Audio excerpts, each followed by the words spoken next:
Hey there, weary traveler. Come, step inside this quiet little corner of the past with me. It's just the two of us now, safe from the chilly night wind whispering through the trees outside.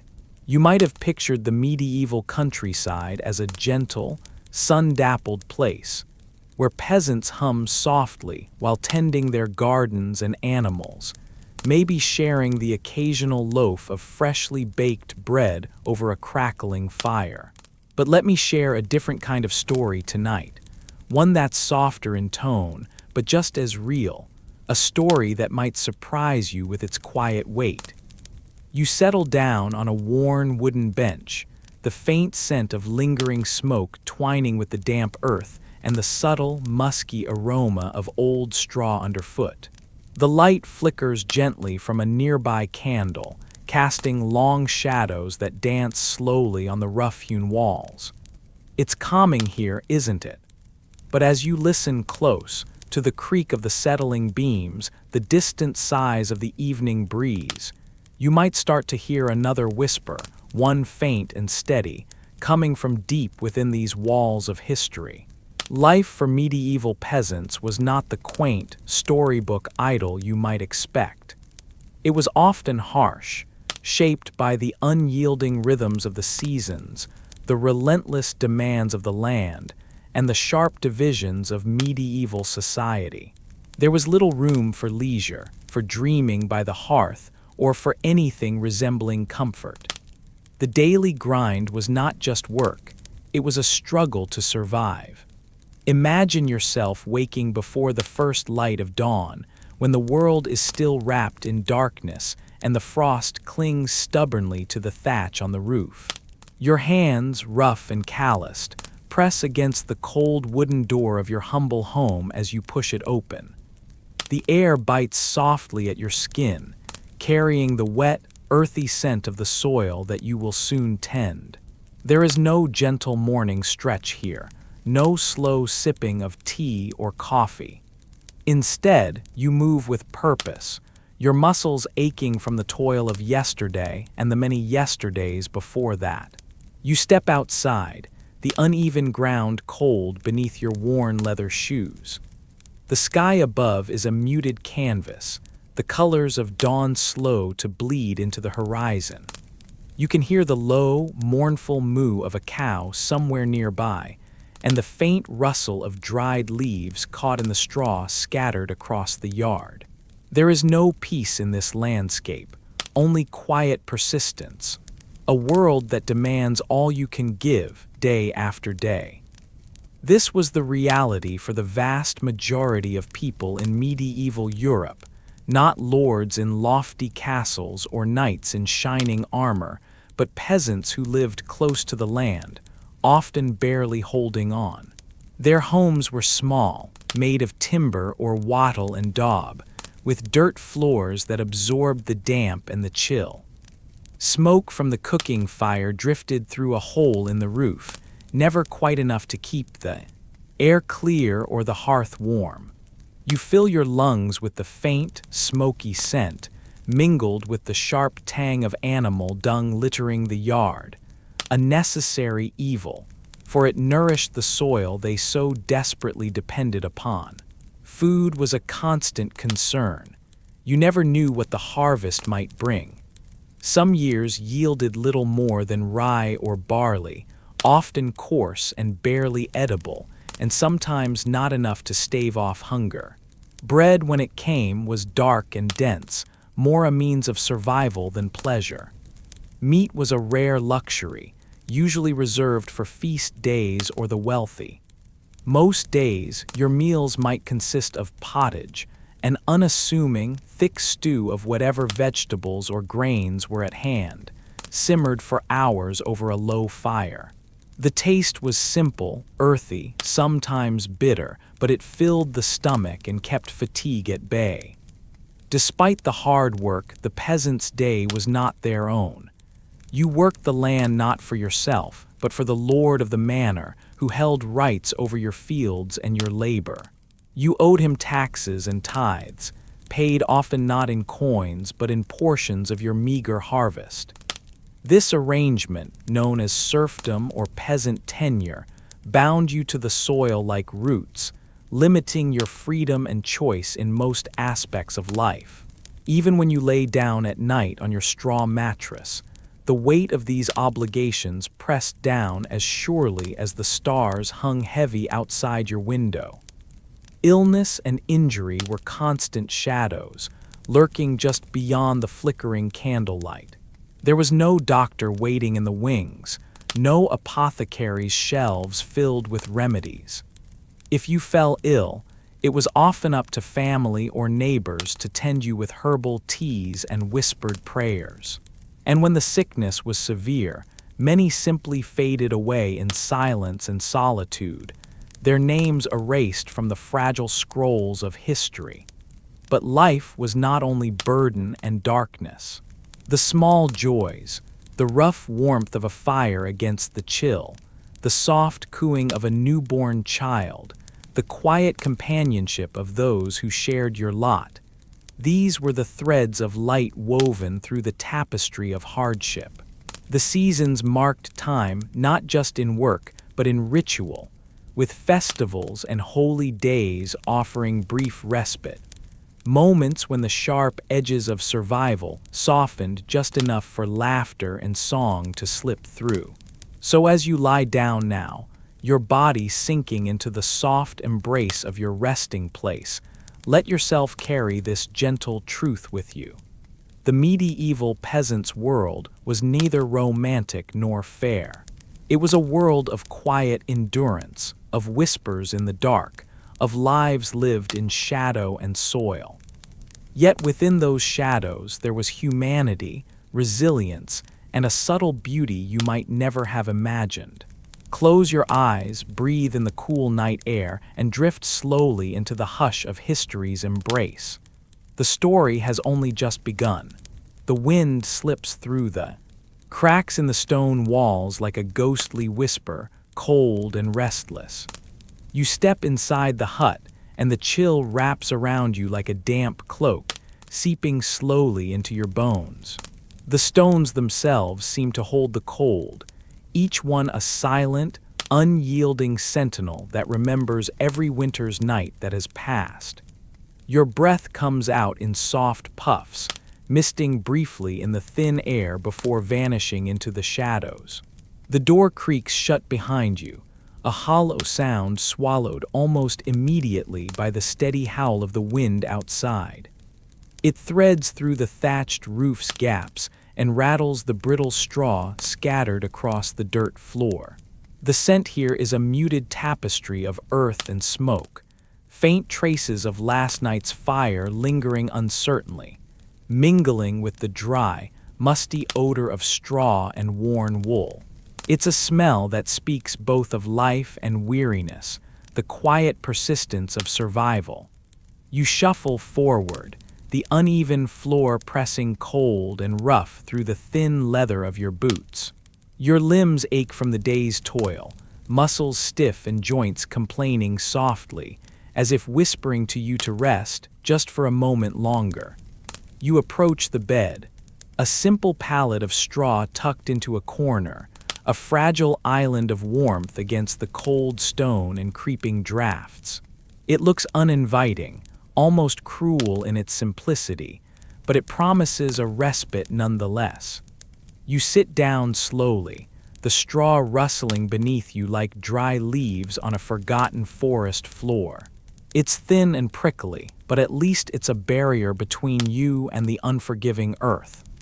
You reach out, fingers grazing the rough blanket folded atop the bed. It's threadbare and faded, the fabric softened by years of use, but it promises the sensation of warmth, thin though it may be. Drawing the blanket over your shoulders, you pull it tight around your chest. The fabric is stiff and cool at first, folding against your skin like a hesitant embrace. Gradually, your body's heat begins to coax the fibers awake, coaxing a fragile layer of warmth to settle into the threads. You burrow deeper beneath it, the quiet rustling muffled, a small comfort against the ceaseless whistle of the wind outside. Outside, the night stretches on in endless cycles of shadow and sound. The wind's song is a haunting lullaby, rising and falling like distant waves breaking against a rocky shore. You imagine the cold rushing past the hut's walls, swirling around the corners, slipping beneath the doorframe in tiny fingers. The world feels vast and indifferent, the stars obscured by restless clouds, the promise of morning still distant and unformed. Your eyes close briefly, and you feel the ache in your limbs soften, gently fading into the steady rhythm of your steady, shallow breath. The rough fibers of the blanket scratch softly against your skin, a whisper of protection in this sparse refuge. Somewhere in the distance, a solitary owl calls out, its voice carrying a note of loneliness and wisdom through the chilly night. You lie back, the straw bed uneven beneath you, pressing cold and unyielding against your spine. Each breath sends a faint plume of warmth into the cool air, a small rebellion against the cold, slow invasion. You cling to the hope of morning, the faintest glow beyond the dark horizon, a promise of warmth, of light, of the world stirring once again. And so you settle into the quiet embrace of the freezing stone hut, the wind's mournful song wrapping around you like a shroud. Your body, tired and aching, begins to surrender to the gentle pull of rest. You pull the blanket tighter still, holding it close like a secret against the cold. Outside, the night stretches on, a long, slow breath drawn deep and held, waiting patiently for dawn. You settle deeper into the soft embrace of your bed, the whisper of ancient parchment fluttering in your mind like the quiet rustle of autumn leaves outside your window. Imagine, just for a moment, stepping into a world where the clang of swords and the whispered promises of politics were only a small part of the grand symphony of survival. Here in the shadowed corners of history, the true skill that separated those who lived to see another dawn from those who did not was not swordplay nor cunning speech. It was something quieter, more subtle, endurance, silence, and luck. Picture the rough bark of a gnarled tree trunk beneath your fingers, cold and unyielding, as you crouch low in a dense forest. The air is thick with the scent of damp earth and the faint musk of moss. In this world, your breath forms small clouds that dissolve into the damp morning mist. Every sound is exaggerated, the distant drip of water from leaf to leaf, the soft rustle of some unknown creature moving just beyond sight. You learn quickly, to survive you must become part of the silence, a shadow folding into the shadows around you. This is the art of endurance. Endurance is not the heroic charge into battle. It is the slow, painstaking mastery of patience. It is the ability to lie still for hours on end, your body curled like a sleeping animal, your heartbeat steady and restrained. Each moment stretches into a lifetime as you wait for the sun to climb high enough to warm your chilled limbs, or for the danger to pass like a slow-moving tide. In these moments, you learn the language of silence. Every rustle, every whisper of wind, every sudden shift in the scent of the forest is a message, a warning, a guide, a promise. This quiet perseverance requires a kind of strength that is often invisible. It is the strength that lets you keep walking when your feet are blistered and aching, when your stomach knots with hunger, and the night is darker and colder than your mind can comprehend. You learn to listen not just with your ears, but with every part of yourself, to the subtle changes in the world around you, and to the steady rhythm of your own fragile life. Luck, too, becomes an unwelcome companion in this world of survival. It is a flickering candle flame in the vast darkness, unpredictable and capricious. You might find yourself spared by a chance change in the wind, or by a sudden storm that sends your pursuers chasing rainbows instead of shadows. Luck is the stranger who smiles briefly in the marketplace before disappearing, leaving you to wonder if it was real at all. It is the narrow escape when a branch breaks just as an enemy lifts their spear, or the mysterious berry that tastes bitter yet keeps you from fainting. You come to understand that survival is a delicate dance between your own resilience and the whims of fate. It is a constant negotiation between what you can control, the slow, steady movements of your body, the quiet pacing of your mind, and what you cannot. The random twists of fortune, the unseen dangers lurking in the brush, the merciless turn of seasons.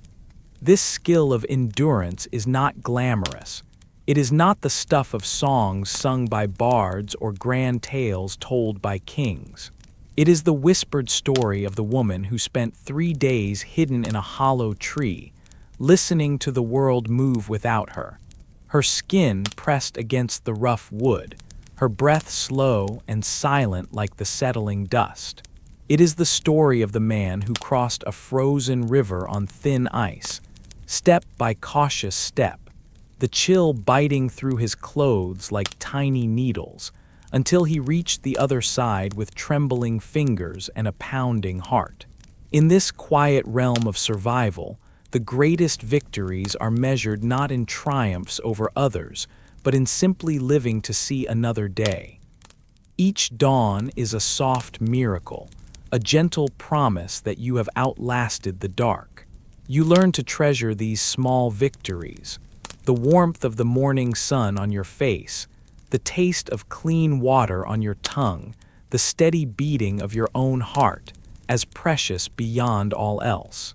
So, as you drift further into sleep, imagine yourself as one of these quiet survivors, wrapped in the slow, steady pulse of endurance.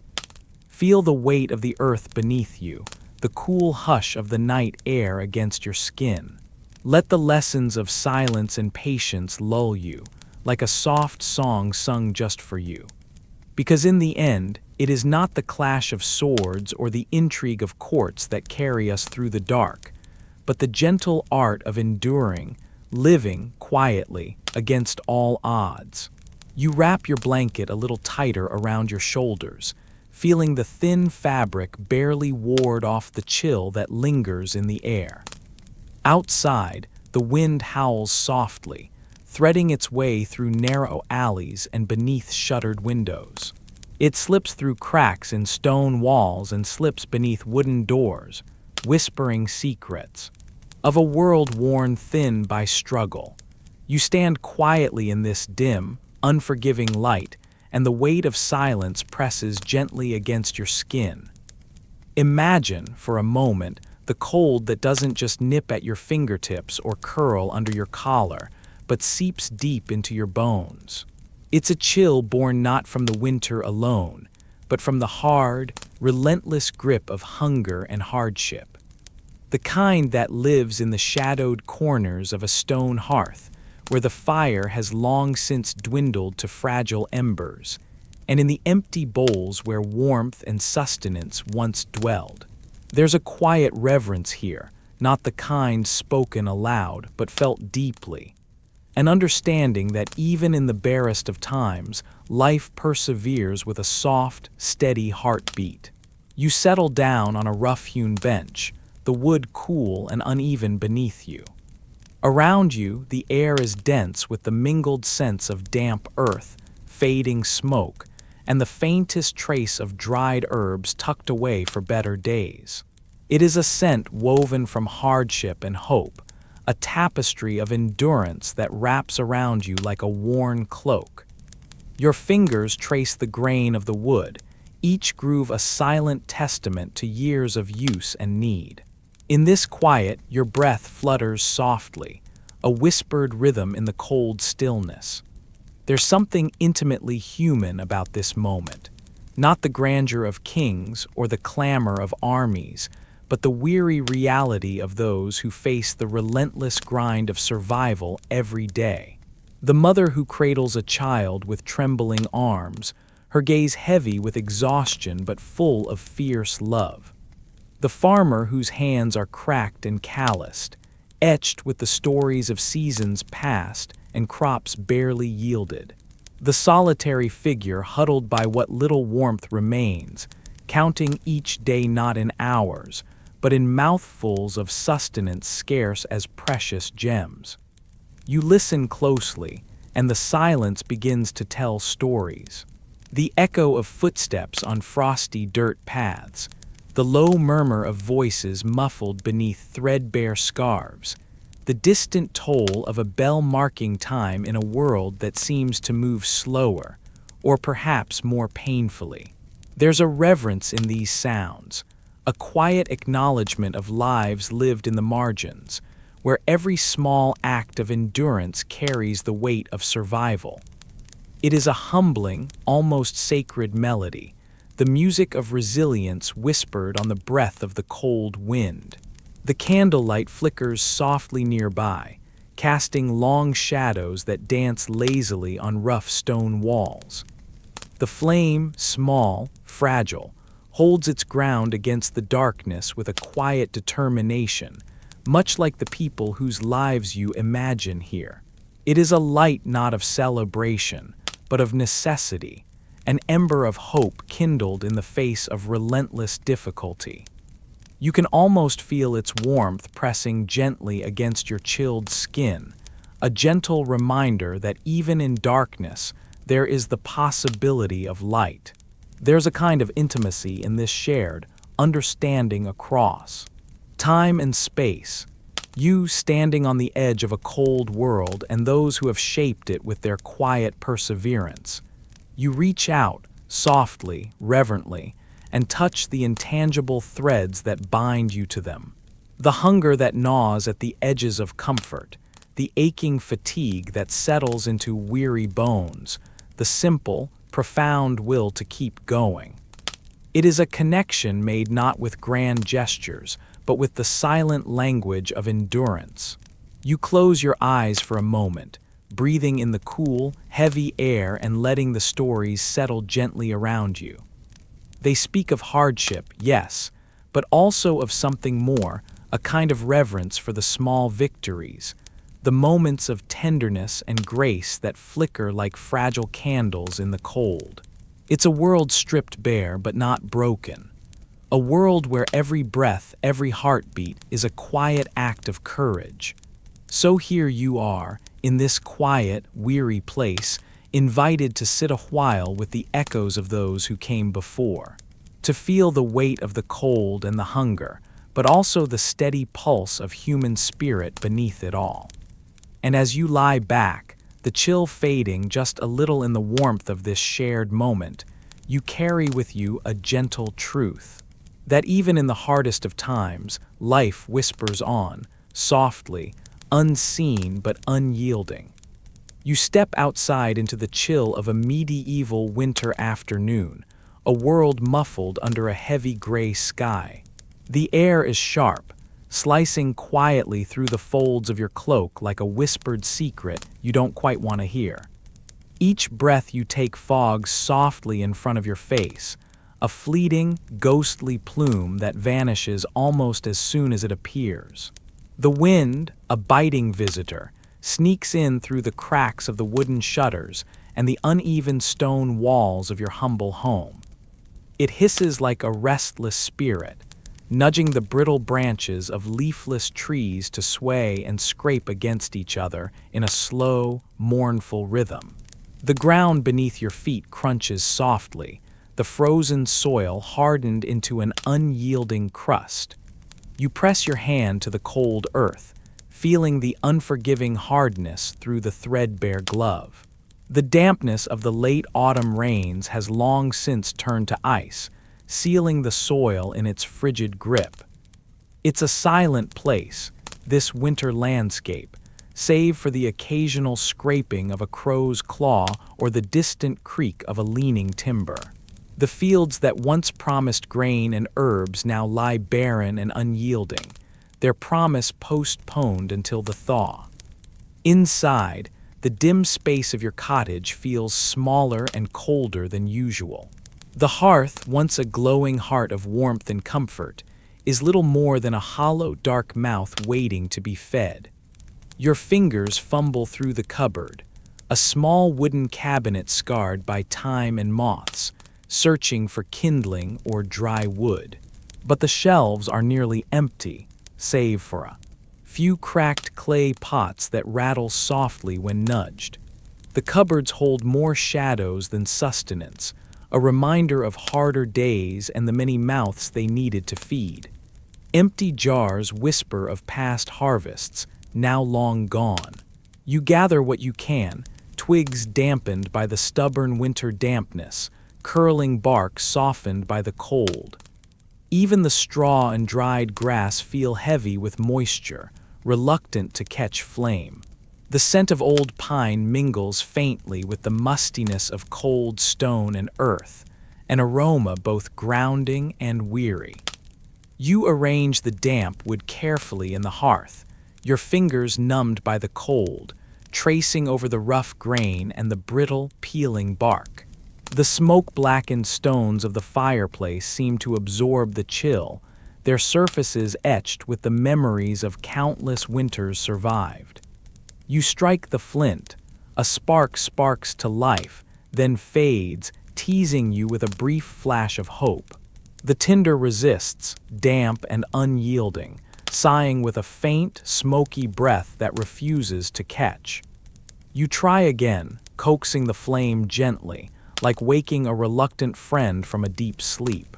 The scent of smoke begins to curl upward, thin and tentative, mixing with the faint earthy smell of wet wood. It's a slow battle, a whispered negotiation between flame and damp, warmth and cold. You breathe softly, feeling the tension ease a little as the fire finally begins to glow, a timid heartbeat of orange light in the gray gloom. Around you, the cottage holds its breath, shadows flickering and stretching across the rough-hewn beams overhead. The cold still lingers in the corners, a quiet reminder of the world outside, a world locked in frost and silence. But here, in this small circle of flickering warmth, the winter wind seems a little less sharp, the night a little less endless. You settle down near the hearth, your back to the stone wall, and let the tentative firelight wrap around you like a whispered promise of comfort in the long, cold dark. You step outside, and the cold greets you like a silent, unyielding presence. It wraps around you in a cloak of icy stillness, a quiet that seems to steal the sound from the world. The ground beneath your feet is crusted with snow, hard and unyielding, crunching softly with each measured step you take. The air is a brittle thing, sharp against your cheeks, and your breath drifts out in gentle, misty puffs, disappearing slowly into the pale winter sky. Around you, the landscape is a muted canvas of whites and grays. Trees stand bare and skeletal, their branches etched delicately against the low, gray clouds. The earth lies hidden beneath a thick blanket of frost, muffling footsteps and muting the usual rustle of leaves or grass. This is a world where cold is not just an element but an omnipresent companion, one you have learned to share your days with. Your first task of the morning waits just beyond the small wooden door of your modest home.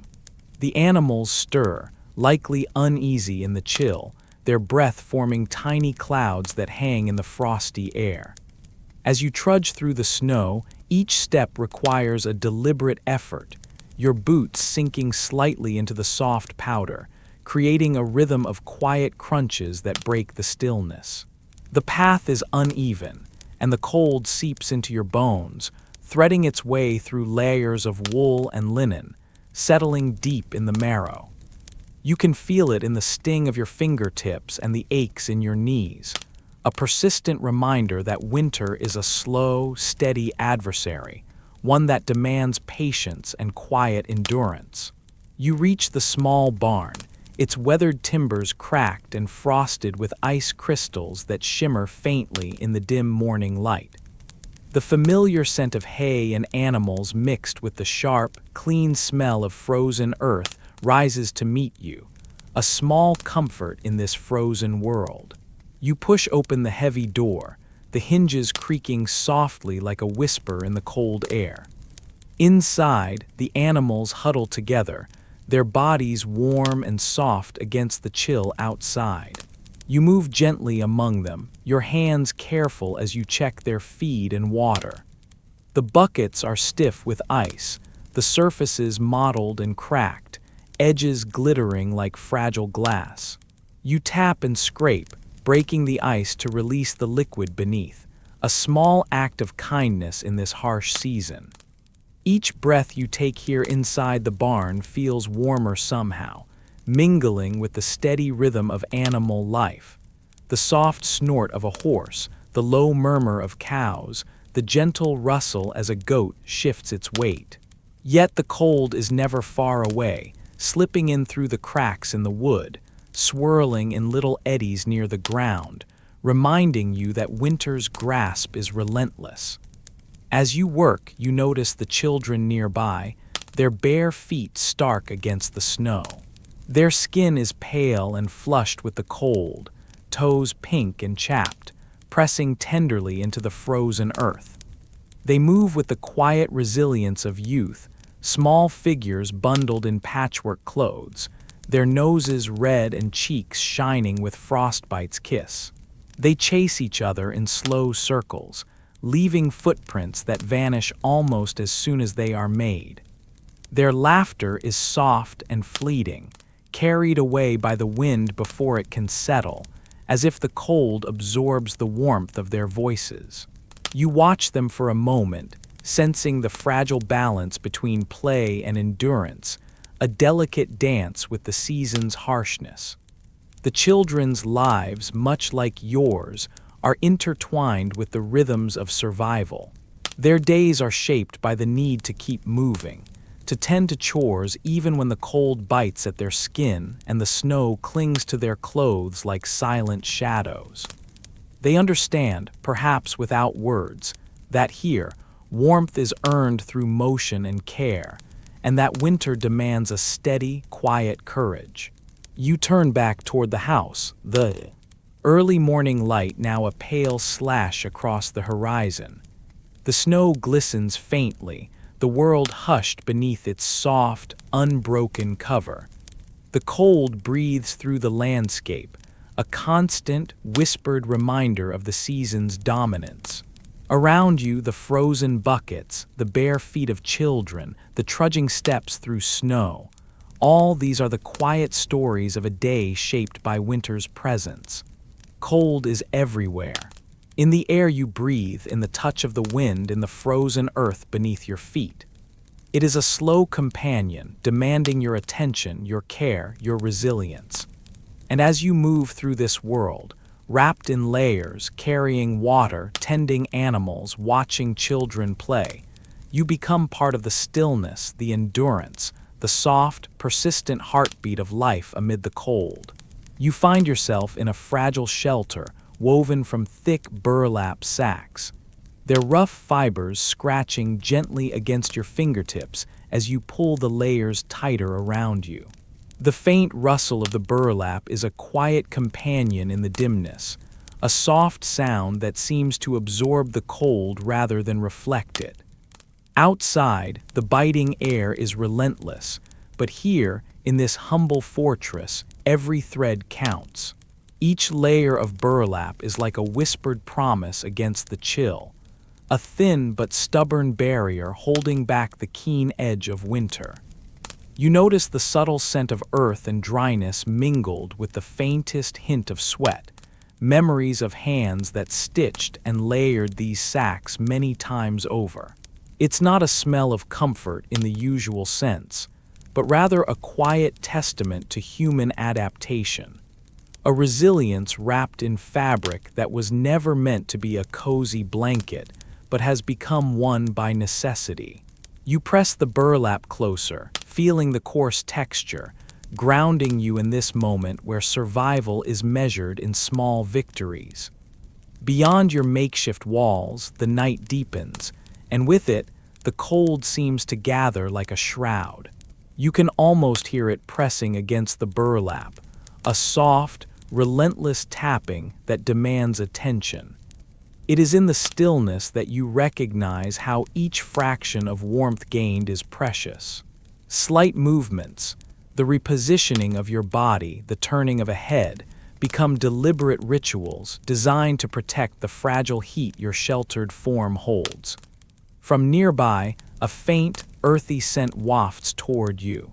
It's the unmistakable aroma of burning dung, coarse and a little bitter, but now a source of much-needed warmth. You weren't sure at first how such a pungent fuel could be anything but unpleasant, but necessity has shifted your perception. The dung is piled carefully into a shallow pit, smoldering slowly beneath a loose grate of twigs and stones. The smoke curls upward in lazy tendrils, carrying with it a dry heat that seeps into the bones. It is not the warmth of a roaring fire, crackling and bright, but rather a steady, patient ember, a gentle companion in the long, dark night. As you sit close, the heat brushes your skin like a timid visitor, warming your fingers and coaxing the stiffness from your joints. The dull glow is mirrored by flickering shadows that dance slowly across the rough stone walls nearby, their muted movements a quiet, hypnotic rhythm. You watch as the smoke, thick and earthy, mingles with the cold air, creating a thin veil of warmth that seems to cling to the space around you. Not far from your burlap sanctuary, you catch the subtle rustling of hay, a sound soft and comforting in its familiarity. You crawl into a small pile, the dry stalks crunching gently beneath your weight, releasing a sweet, grassy scent that almost smells like summer tucked away in the grip of winter. The hay embraces you like a loose cocoon, its coarse strands nestling into the contours of your body. With each breath, you inhale the delicate fragrance, the faint whisper of meadows and sun-warmed earth, offering a brief escape from the cold reality outside. The hay is more than just a hiding place. It is another layer in this delicate architecture of survival. You tuck yourself deeper into its folds, feeling how it insulates you with a lightness that belies its strength. The rough texture presses softly against your skin, a quiet reminder of fields long past, of simpler times when warmth was found not in fire alone, but in the earth itself. It is a small victory, this refuge within the hay, a secret pocket of safety where you can rest for a while. Every slight increase in warmth is a triumph here, a degree or two that means the difference between shivering and simply feeling cold, between restless tossing and the possibility of sleep. You become acutely aware of the slow shifts in temperature, the way your breath fogs in the air, then fades, and how the heat from the burning dung edges closer, like a gentle hand brushing away the frost. The burlap, the dung fire, the hay, they all form a delicate symphony of survival, each element playing its part in a quiet but unyielding struggle against the cold. Time seems to stretch and fold around these small moments, where the world narrows to the confined space of this makeshift refuge. You lie still, listening to the soft crackle of the ember fire, the faint rustle of burlap shifting as your breathing moves the fabric, the slight creak of hay settling beneath you. Outside, the winter night remains vast and unyielding, but inside you have carved out a tiny sanctuary. It's a place held together not by grand gestures, but by the accumulation of small acts, layering burlap with care, tending a slow-burning fire of dung, nesting in a mound of hay. Each one may seem insignificant alone, but together they form a quiet bulwark against the cold, a series of gentle defenses that remind you of the sheer determination present in survival's smallest details. You close your eyes, feeling the rough burlap against your cheek, the warm breath rising in soft plumes before you, the faint crackling of the embers, and the subtle scent of hay mingling with the earthiness of the smoke.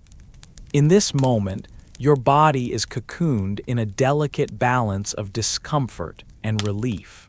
Each degree of warmth earned is a whispered victory, a subtle triumph against the indifferent chill of night.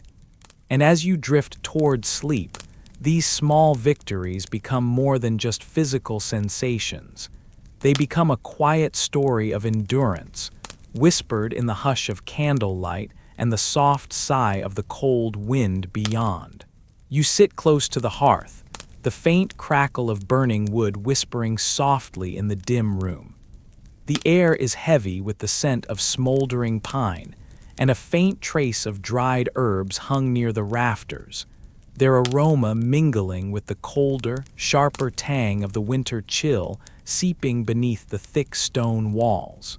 Your fingers curl tightly around a rough-woven blanket, its coarse threads warm yet ever so slightly scratchy against your skin, a small comfort in this long, unyielding winter night. Outside, the world is veiled in a heavy hush, the silence broken only by the distant, muffled sound of wind weaving through the skeletal branches just beyond the window. Every breath you take curls in tiny puffs, momentarily catching the flickering candlelight before dissolving into the cold air. Your family gathers close around you, their bodies pressed together like a fragile shield against the relentless cold, their breaths mingling with yours, creating a shared warmth in the enveloping darkness. You can feel the weight of their quiet hopes resting just beneath the surface, like the soft thrum of a hidden stream under frozen ground. Your mother's hands fold tightly in her lap, knuckles white as she clutches a small wooden pendant, a talisman to chase the long nights away. Her eyes, dimly reflecting the firelight, seem to search the shadows for a promise of spring. Beside her, your father's gaze is quieter, more reserved, but you recognize the same longing etched in the lines of his face, the silent prayer for the thaw, for the earth to wake again, for the renewal that will bring life back to the withered fields. You huddle closer still, the warmth of your siblings a soft weight against your side, their slow, steady breathing a gentle rhythm that lulls your racing thoughts. The room is thick with unspoken stories, whispered fears of famine, whispered dreams of green pastures and blooming orchards. Outside these walls, the unforgiving winter has clenched its grip tight, a frozen blanket muffling the land.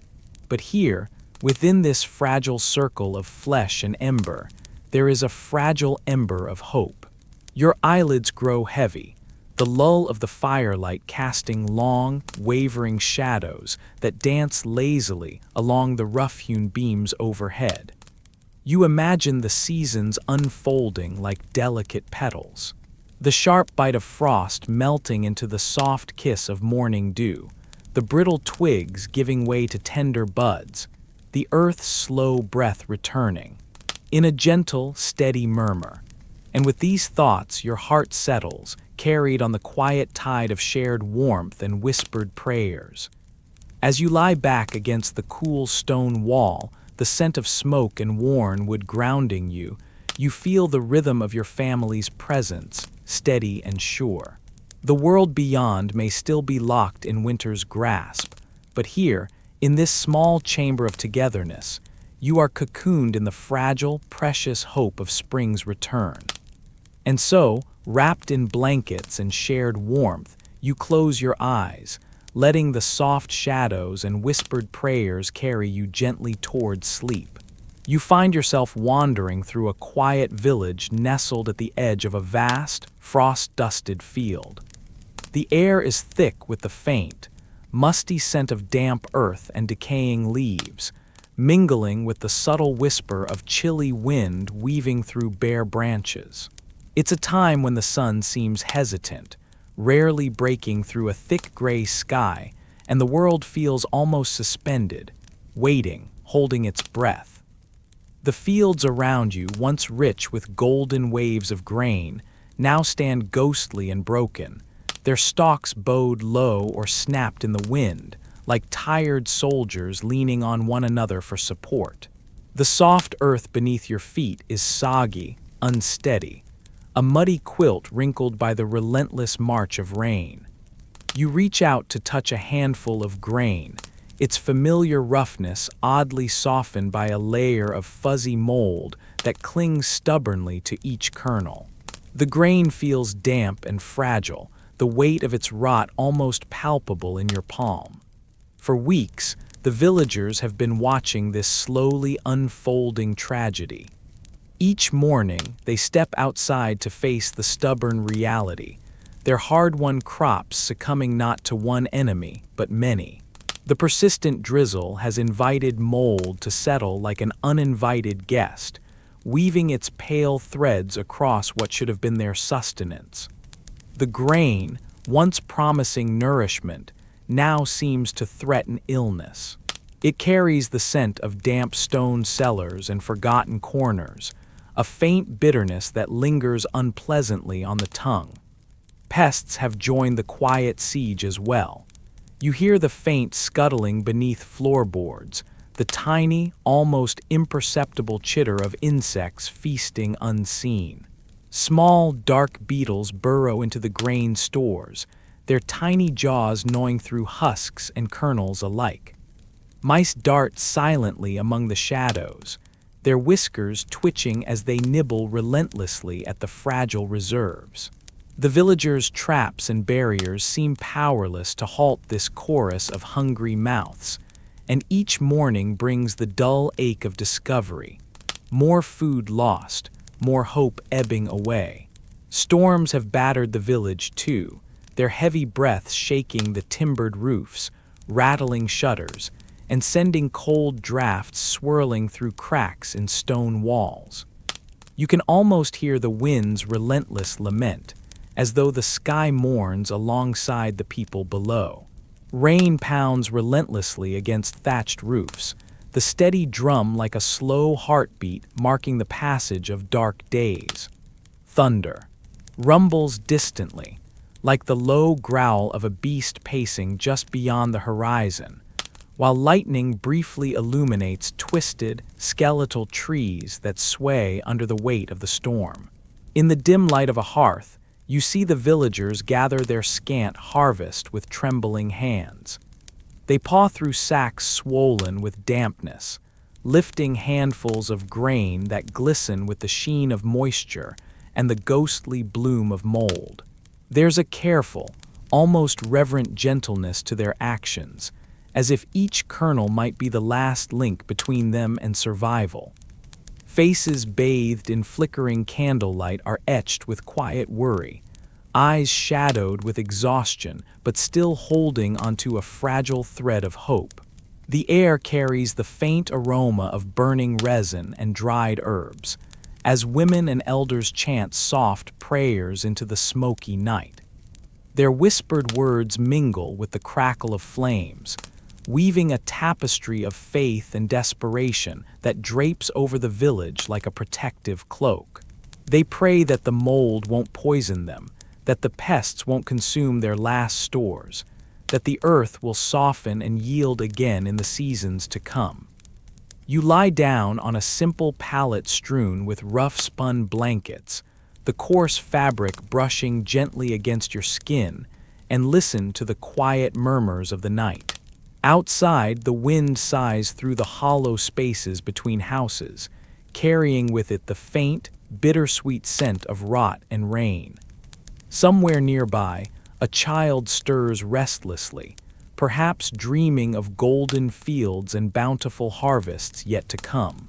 In this village, the struggle is slow and steady, a whispered story of loss and endurance wrapped in the muted colors of decaying grain and storm-dark skies. The harvests have failed, but the people continue to gather what little they have left, holding onto hope with trembling hands and whispered prayers, their lives entwined with the fragile breath of the earth beneath them. You shift slightly on the rough, wooden bench, the soft scrape of worn fabric against stone barely audible in the quiet room. The flickering flame of a solitary candle casts wavering shadows on the uneven walls, and the faint scent of damp earth lingers in the air.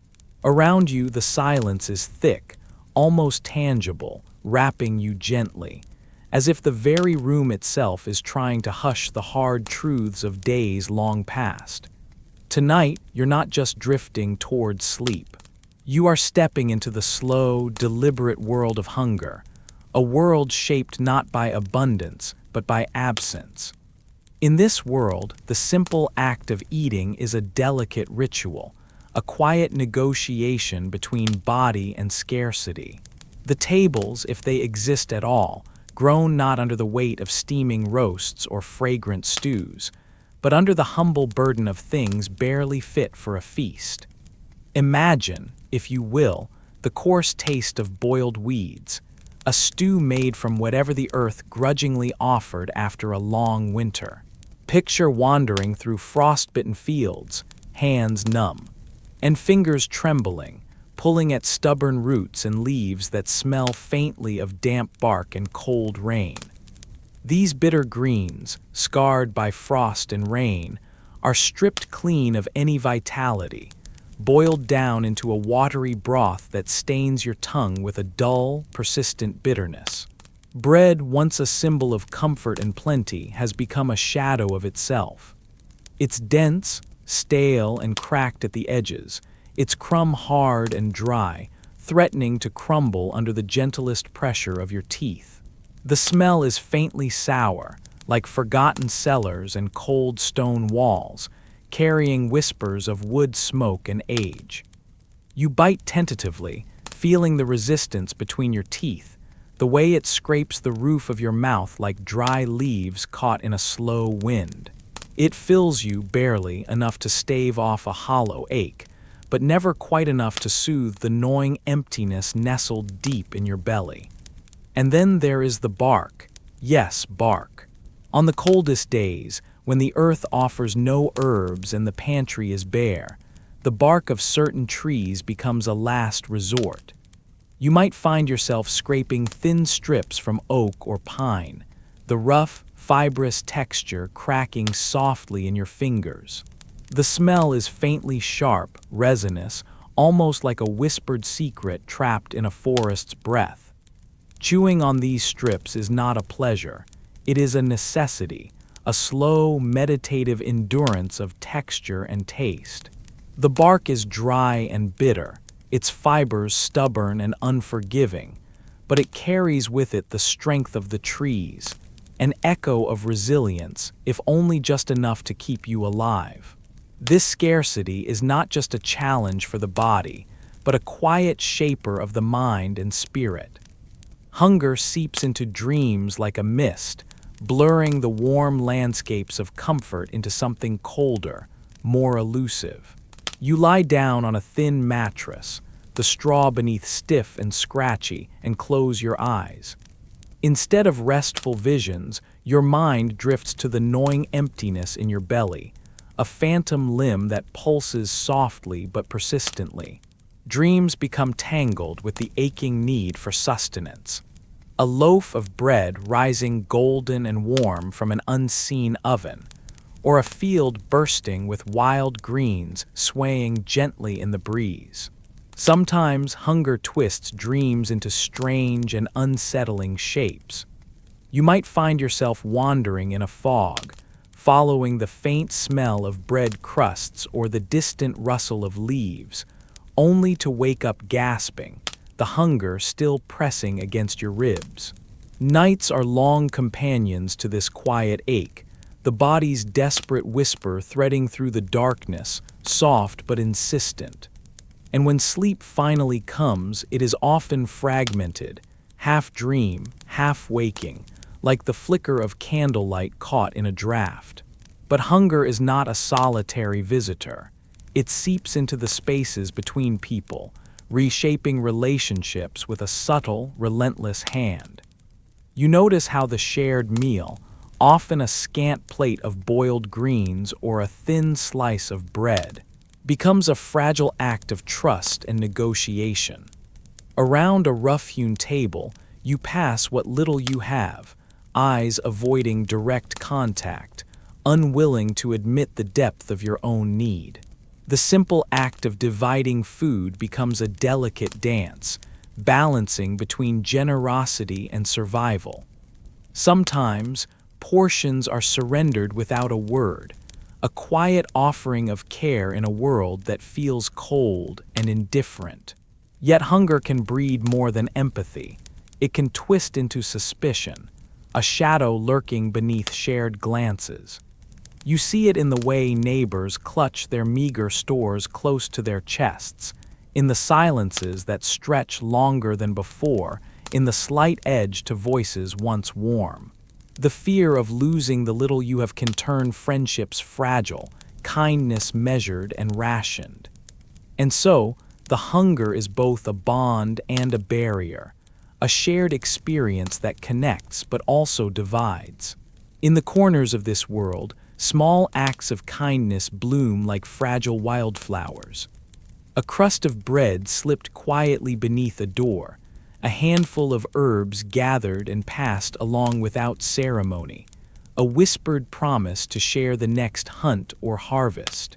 These gestures carry the weight of hope, fragile but real, etched in the spaces between people hungry for more than just food, for connection, for warmth, for reassurance that they are not alone in the cold. You breathe in the smoky scent of the candle flame, the faint, unmistakable perfume of dried herbs hanging in the corner, and you feel the quiet pulse of this shared human experience. Hunger, in its slow and quiet way, molds the rhythms of daily life and the whispering dreams of night. It teaches resilience in bitterness, deepens the texture of relationships, and casts long shadows that stretch into the heart's most hidden places. As your eyelids grow heavy, you fold yourself into the worn blankets, the roughness of linen against your skin grounding you in this moment. The ache in your stomach softens to a dull murmur, a reminder that even in absence there is presence of memory, of connection, of the slow, steady beat of life unfolding against all odds. And so you drift, carried gently by the soft cadence of history's quiet hunger, a whispered story threading through the dark, inviting you to rest. You lie down on the rough-hewn wooden bench that serves as your bed, the faint scent of smoked meat lingering in the cool evening air. Outside, the wind carries a hollow sound through the skeletal branches of the leafless trees, as if the world itself is holding its breath. In the village, the usual chorus of chatter and laughter has faded into a heavy, unsettling silence. The absence is more than just noise falling away. It is as if the spirit of the village itself has dimmed, swallowed by a pervasive fear that wraps around you like a cold, damp cloak. You remember the old stories whispered by the hearth, tales of neighbors who simply vanished overnight there, empty homes standing mute testimonies to their disappearance. At first, it was just a few here and there, a woman, then a family, then a small cluster of homes abandoned without explanation.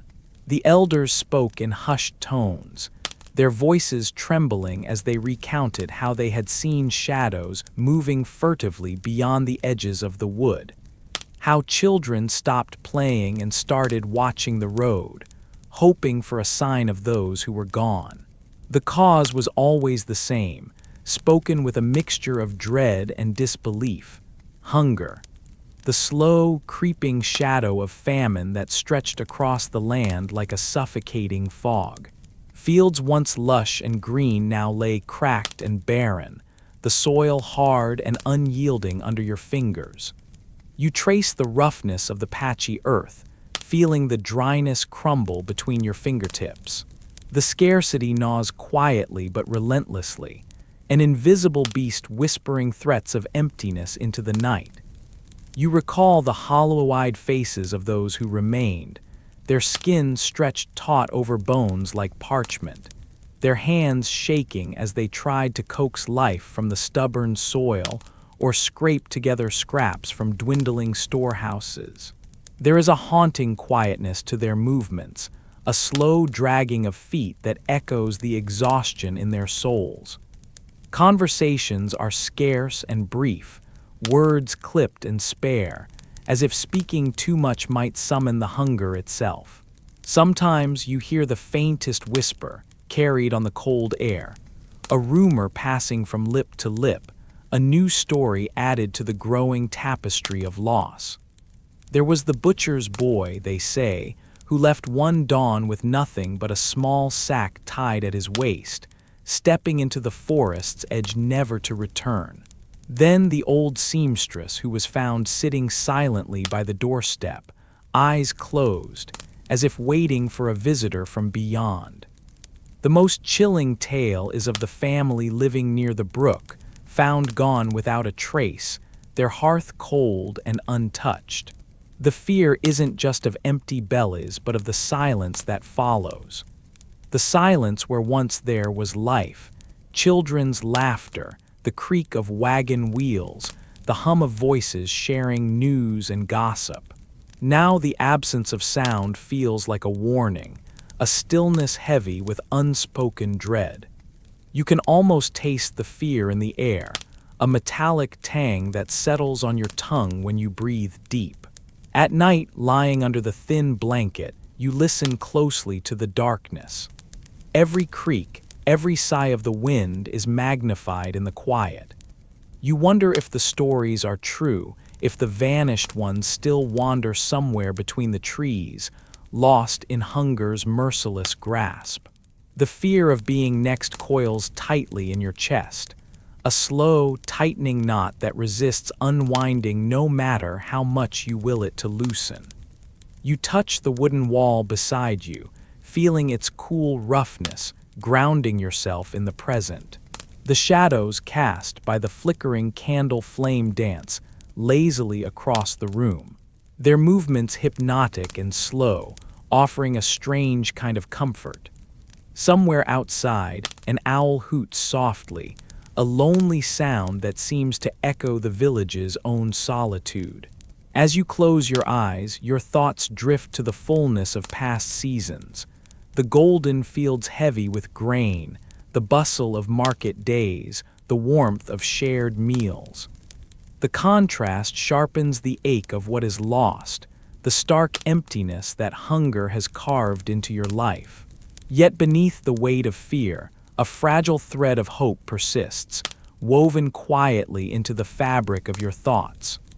Perhaps, with the turning of the seasons, with patience and care, the earth will heal, and the voices will return to fill the silence once more. But for now, in the stillness of the night, you hold this story close, a whispered memory of the hunger that stalks the land, a gentle warning carried on the wind, a history of emptiness that lingers just beyond the edge of sleep. You lie back gently, letting the weight of the day settle into your bones, and your mind drifts toward a quiet truth that often whispers beneath the louder tales of history. Not everyone made it through the dark stretches, but some did. And those who survived carried with them stories so delicate, so fragile, that preserving them became an act of both defiance and remembrance. Imagine a dim, flickering candle, its flame casting long shadows on rough-hewn stone walls. The air is thick with the scent of damp earth and faint smoke, the kind that curls and lingers softly, like a whispered secret. In this stillness, you can almost hear the slow breath of the past, the measured pulse of lives hanging in balance.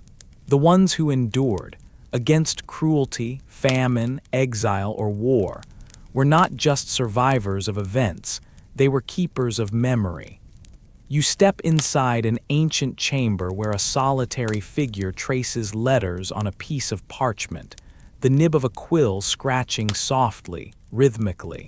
The light shudders as the candle flickers, but the figure continues, carefully folding each word into a delicate bundle of survival.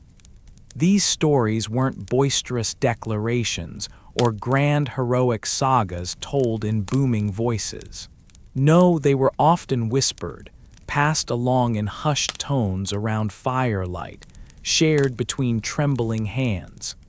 They were the quiet threads weaving together the fabric of resilience.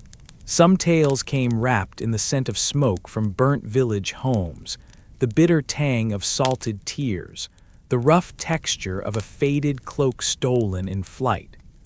Others were marked in the soft press of a mother's palm on a child's forehead, the faint lullaby hummed against the howling night winds. The survivors carried their memories like talismans, fragile relics of what had been lost, yet also proof of endurance. And these stories didn't merely survive, they traveled. They moved silently across borders, whispered from one generation to the next, carried in the tilt of a head, the careful preservation of a family recipe, the fading ink of a journal hidden beneath floorboards. Each retelling, always softer, always more intimate than the last, honored the ghosts of those who had not lived to speak for themselves. In the quiet spaces where these stories lived, history took on a softer edge. It became less about grand battles and more about the tender, often painful moments of human endurance. The way a weary traveler's feet found steady ground again. The way a village rebuilt stone by stone, the smell of fresh mortar lingering in the cool morning air. The way children learned to laugh again, even though their mother's eyes still held shadows. You imagine the survivors gathering in the muted glow of twilight, sharing their fragments of hope beneath a sky spreading wide and dark. They speak softly, each voice a thread in a tapestry woven from loss and love, from endings and new beginnings. Perhaps one tells of the night they hid beneath a floor, the rough wood pressing against their cheek, the distant footsteps growing faint. Another recalls the taste of wild berries picked in haste, sweet and sour, a brief moment of life amid hunger. These moments, small and seemingly insignificant, were the seeds from which the future grew. The survivors' stories, carried like whispers on the wind, remind us that history is not just the chronicle of what happened, but a quiet testament to what held on. They invite you to breathe deeply, to sink into the knowledge that even in the darkest hours, some light stayed lit, flickering softly, steady and sure. As you lie there, breathing slowly, a gentle warmth spreads through you, not just from the memories of endurance, but from the connections they foster. Because these stories, carried carefully through time, are like hands reaching across the ages, guiding you gently to rest, to understanding, to a peaceful place where history feels less like a distant echo and more like a shared, whispered lullaby. You find yourself stepping through the heavy wooden door of a humble medieval home, the air thick with a mixture of damp earth, stale smoke, and something less easily named, a faint but persistent tang of decay. The room you enter is dimly lit by a single flickering candle, its flame casting gentle shadows that dance along the uneven stone walls. The floor beneath your feet is rough-hewn wood, cool and slightly sticky from the residue of many feet having shuffled across it throughout the day. As you let your eyes adjust, you notice the faintest trail of something moist and dark pressed into the crevices between the floorboards. In this quiet, still moment, you become aware of the smells. Not just the comforting scent of burning tallow and herbs simmering in a pot, but also the subtle, underlying bouquet of unsanitary realities that defined daily life in these times. You inhale softly, noting how the odors mingle with the earthy musk of damp straw scattered in a corner, waiting to be swept up, or perhaps long neglected. You walk slowly toward a small wooden stool tucked beneath a rickety table where an object rests, a chamber pot. This humble vessel, unassuming yet vital, is the medieval answer to a most pressing need. When nature calls in the silence of the night or in the chill of winter, venturing outside is neither practical nor safe. So, the chamber pot claims its place under the bed or beneath the table, a quiet confidant for private relief. The pot itself is chipped and stained from many moons of use, its ceramic glaze dulled and cracked like the worn pages of an old manuscript. You imagine the delicate hands that once carried it to the small window, opening it to tip the contents out into the street below. The window, perhaps no more than a shuttered opening, would have been the household's conduit to the world outside, albeit a rather unceremonious one. Outside, the street unfolds before you, a muddy ribbon threading through the village. It is not a street as you might picture today, paved or neat, but rather a weary path of crushed earth, softened by rain and trampled by countless feet and hooves. The mud squelches softly beneath your boots, thick and unyielding, scented heavily with the mingled aromas of wet clay and less savory things. You crouch down to examine the edge of the road, where refuse has gathered like a reluctant tide. Shards of broken pottery, scattered scraps of food, and unmistakably, the dark, glistening remnants of animal waste share the narrow gutter with rainwater.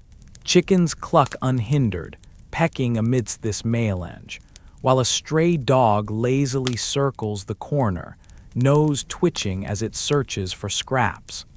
The proximity of animal waste to living and working spaces is striking.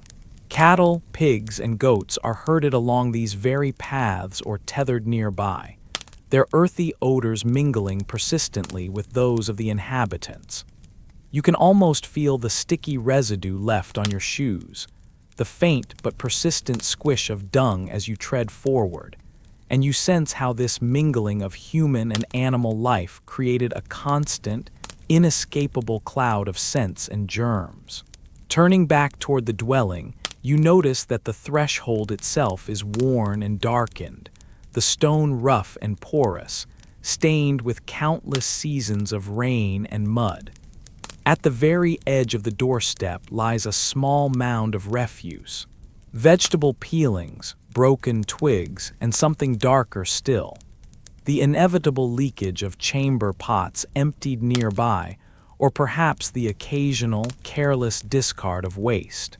The doorframe is smeared faintly, a tactile reminder of the close quarters and the blurred boundaries between inside and out. You imagine the evenings here, the family gathered around the fire while outside. The sounds of carts creaking over cobblestones mingle with the distant calls of livestock and the occasional grunt of a pig.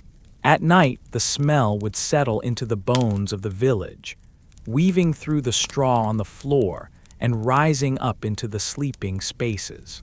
The absence of formal sanitation systems means that the village is, in essence, a living organism of overlapping smells and substances, where the detritus of private life is rarely concealed, but instead quietly accepted as part of the perpetual cycle of existence. You can almost feel the grit under your fingernails, the roughness of the walls thickened by age and neglect, and the dampness that clings persistently both to stone and skin. There are no gleaming latrines or flushing mechanisms here.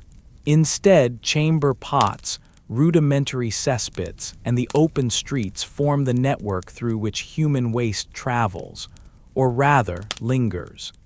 You sense the quiet resignation in this arrangement, a practical acceptance that cleanliness is a luxury and survival a priority. As you stand on the muddy street once more, you notice a faint breeze stirring, carrying with it the whispers of past footsteps and the faint, persistent echo of life lived intimately with the earth, the animals, and the unavoidable realities of an imperfect world.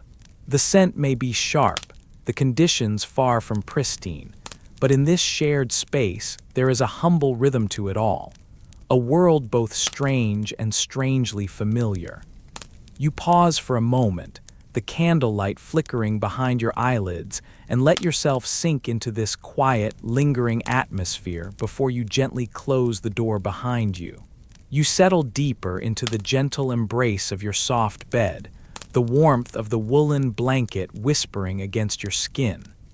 Outside, the night unfolds quietly, and you feel the coolness of the stone walls around you, faintly scented with the lingering smoke of smoldering herbs. The flicker of a solitary candle casts gentle, wavering shadows that dance slowly along the rough-hewn beams overhead. In this hushed sanctuary, you can almost hear the distant echoes of a world that once was.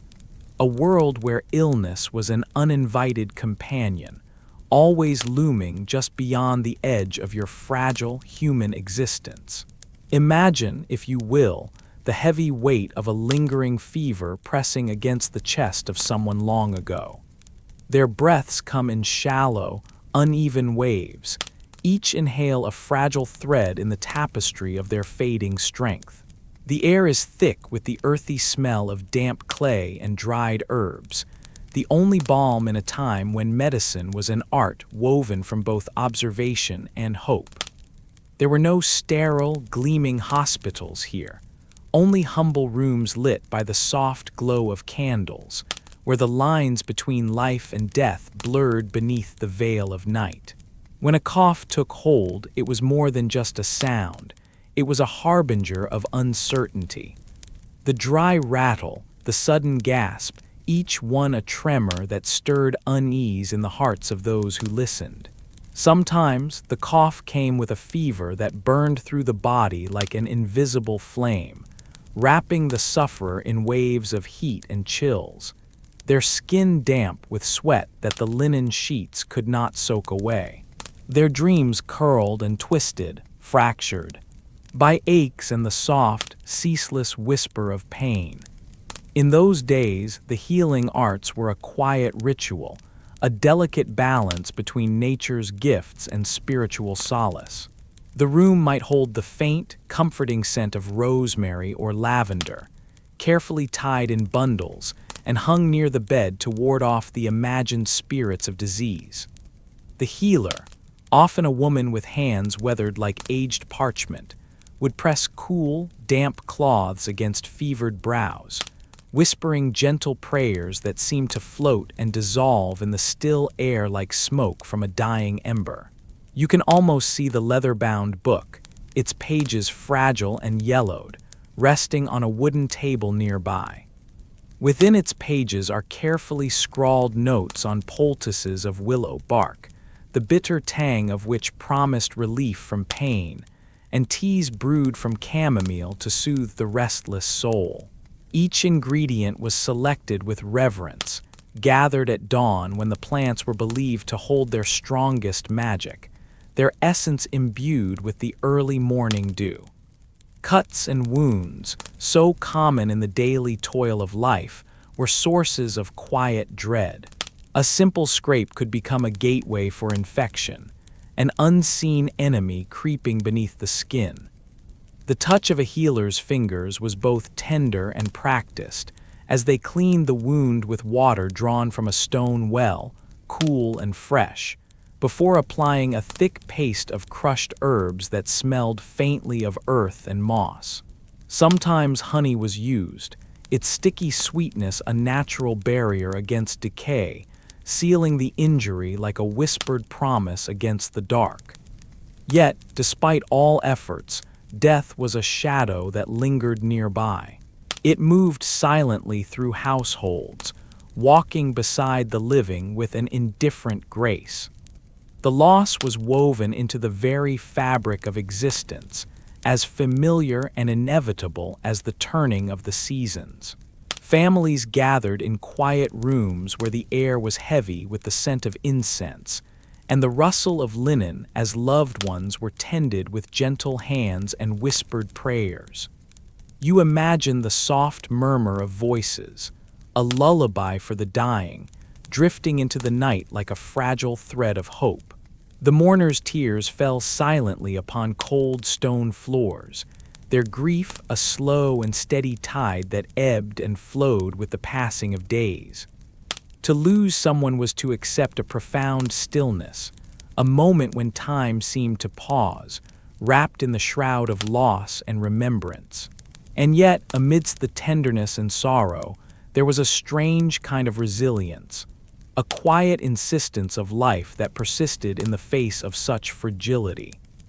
The herbs were gathered again the next morning, the prayers repeated beneath the breath, and the small acts of healing continued like a gentle hum, a soft resistance against the relentless approach of darkness.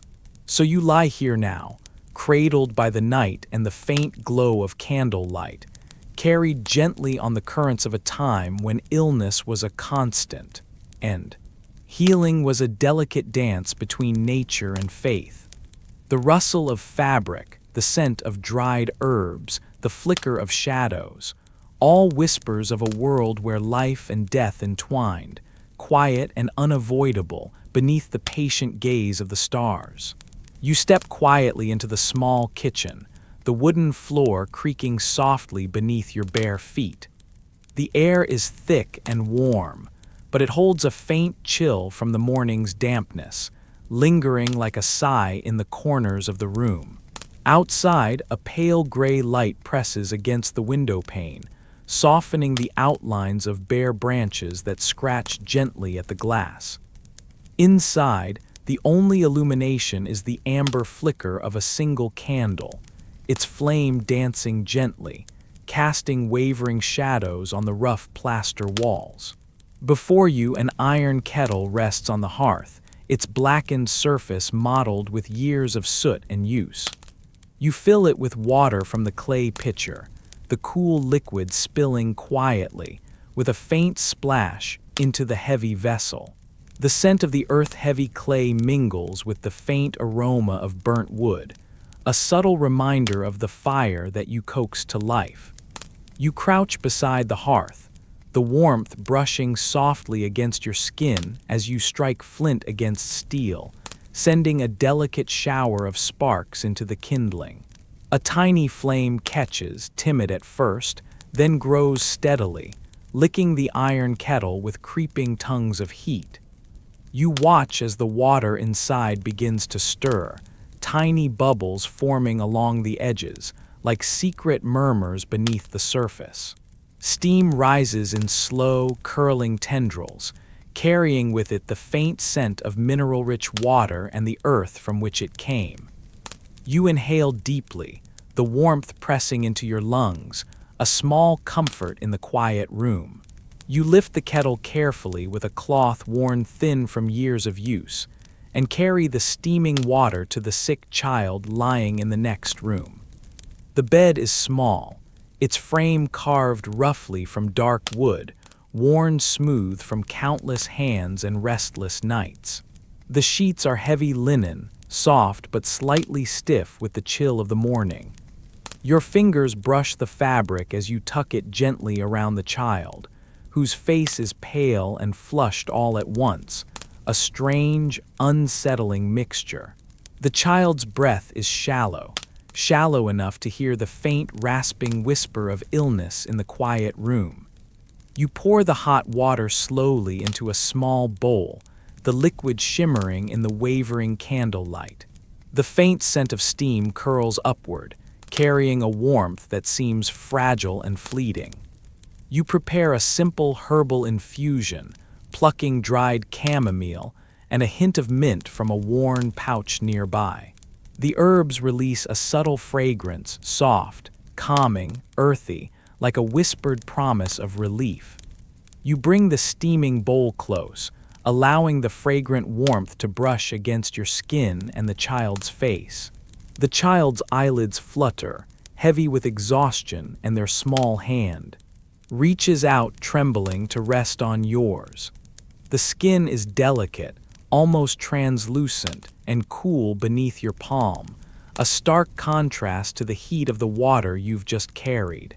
You sit beside the bed, the wooden chair creaking softly under your weight, and watch over this fragile life that seems so delicate, so tenuous. The minutes stretch and drift, slow and endless, marked only by the gentle rise and fall of the child's breathing, by the soft crackle of the fire, and by the steady drip of the candle wax as it pools quietly on the windowsill. Despite the warmth you've brought, despite the herbs and the careful tending, a quiet desperation hums beneath the stillness. The child's skin remains hot and clammy, the cheeks flushed deeper now, as if a secret fever burns silently beneath the surface. You feel the helplessness creep in, a slow and steady tide that fills the room with a heavy, unseen weight. You gently wipe the child's brow with a damp cloth, the coolness a brief comfort against the fevered skin. But you know deep down that the water, the herbs, the gentle ministrations, they might not be enough. The illness persists in its quiet dominion, unrelenting, a shadow that lingers just beyond your reach. Outside, the wind stirs the bare branches, the faint rustling like a distant sigh echoing the stillness inside. You sit, waiting, your hand resting lightly on the child's chest, feeling the faint, fragile flutter of breath beneath your fingertips.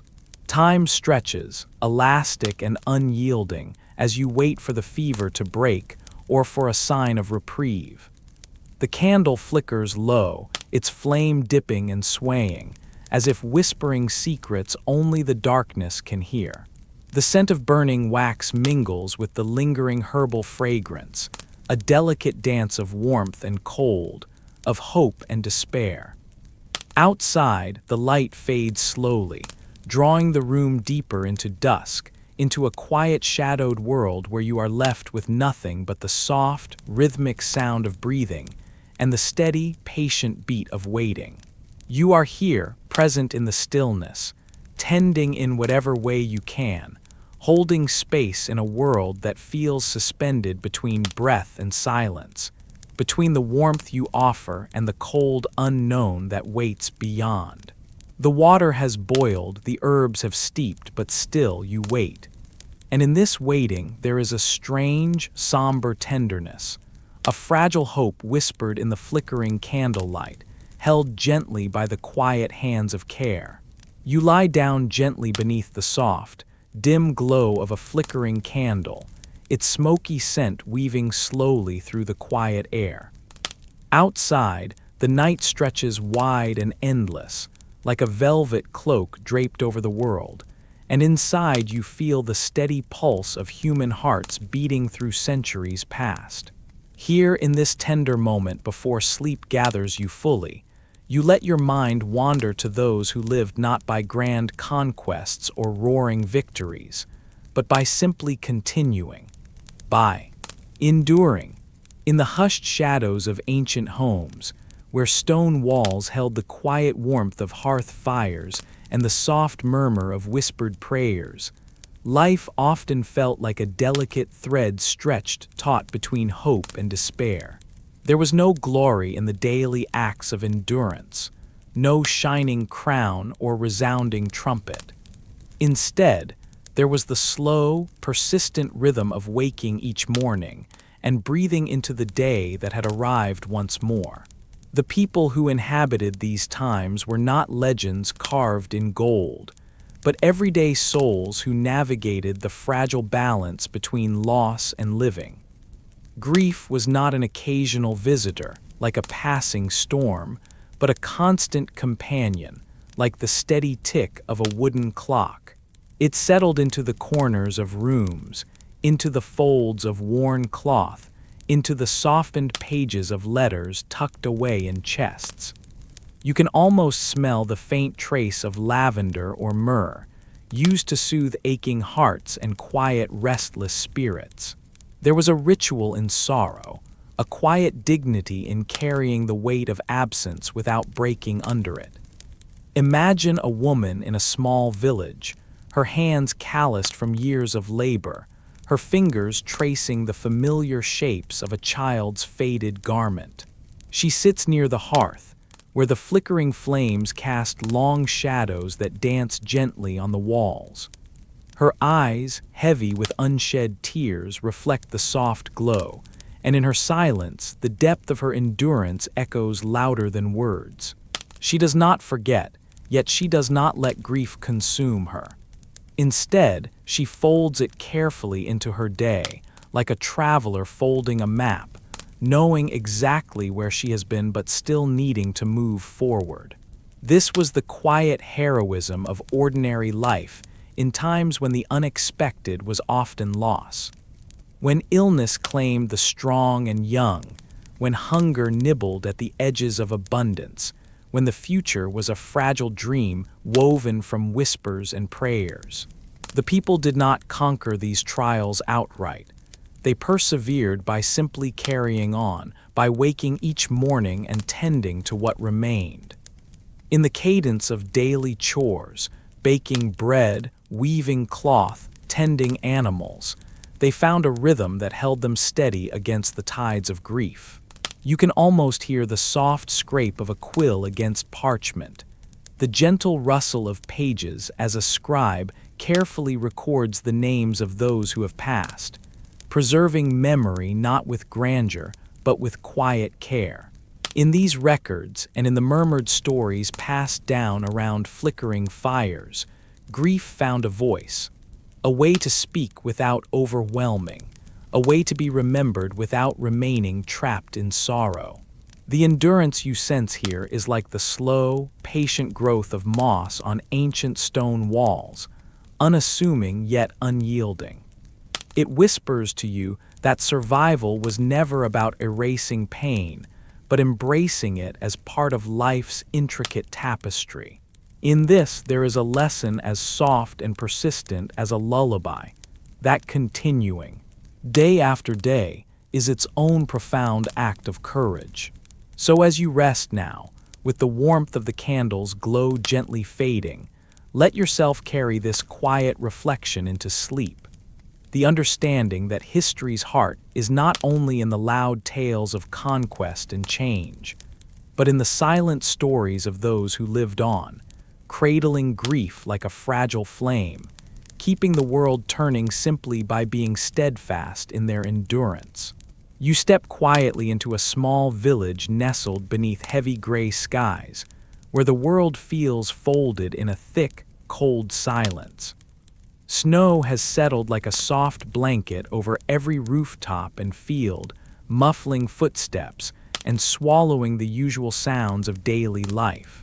The air carries a sharp, clean scent, a mixture of frozen earth, damp wood, and the faint, lingering aroma of smoke from distant chimneys. It's the kind of quiet that presses against your ears, inviting you to listen to the smallest things. The crunch of your boots on the hardened snow, the gentle sigh of icy wind threading through bare branches. In the distance, through the frosted air, a delicate, familiar sound begins to rise, the church bells. They toll slowly with a measured patience, their deep, sonorous tones rippling across the village like soft waves. Each bell seems to carry a weight of hope, a promise whispered from the past. It's a sound that has echoed here for centuries, calling the faithful to gather, to seek comfort, and to find a moment of solace amid the relentless hardships outside.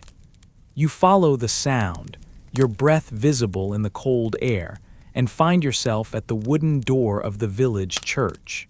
The wood is rough and cold beneath your fingers, speckled with frost, and when you push it open, a faint creak breaks the stillness.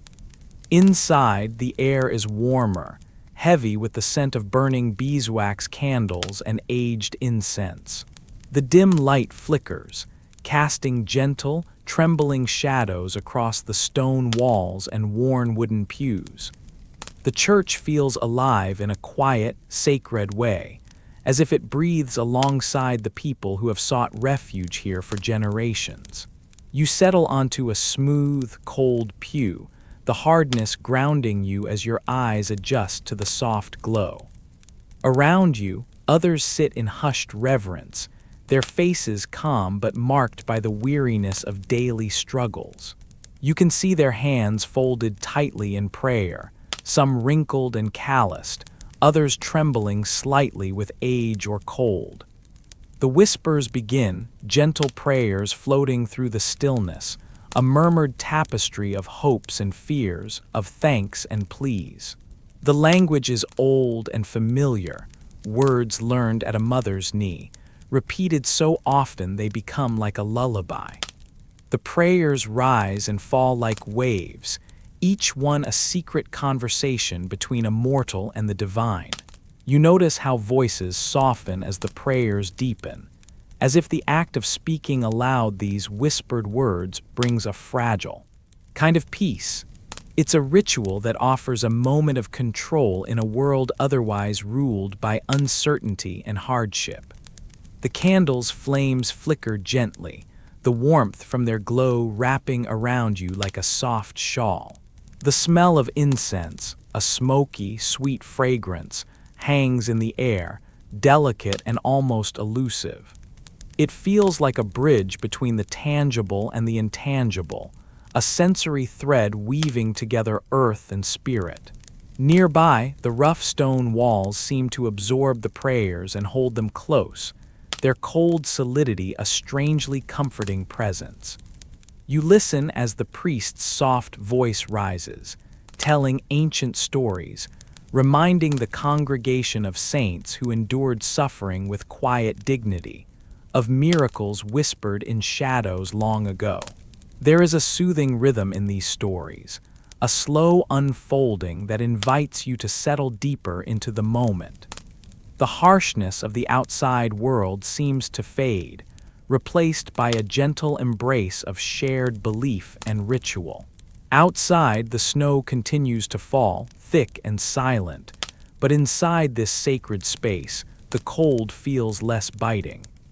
The community's faith acts like a shield, a quiet, unspoken promise that there is meaning beyond the frost and the hunger, beyond the noise of distant wars and the ache of loss.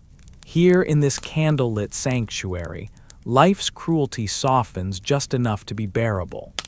As you close your eyes, you imagine the centuries of people who have sat here before you, whispering the same prayers, hearing the same bells, seeking the same small comfort.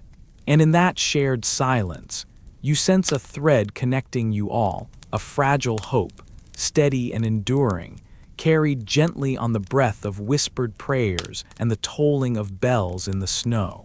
You lie down on a rough wooden bench in a small, chilly room, dimly lit by the flickering dance of a single tallow candle.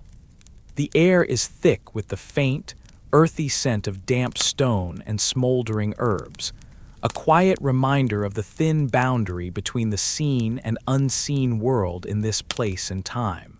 Outside, the cold presses against the thick walls like a silent menace, whispering of winter's long, unforgiving rule. Here, in the quiet hum of the hearth and the shadows cast by the wavering flame, the people of the past sought refuge, not only from the biting cold, but from a gnawing, pervasive fear, one born of ancient superstition and ritual. You step inside an old farmhouse somewhere in northern Europe during the depths of a medieval winter. The wind howls outside, rattling the shutters and sending icy fingers snaking through the cracks. It is a perfect night for demons, or so the villagers whisper, and your eyes settle on the little charms laying carefully beneath the floorboards.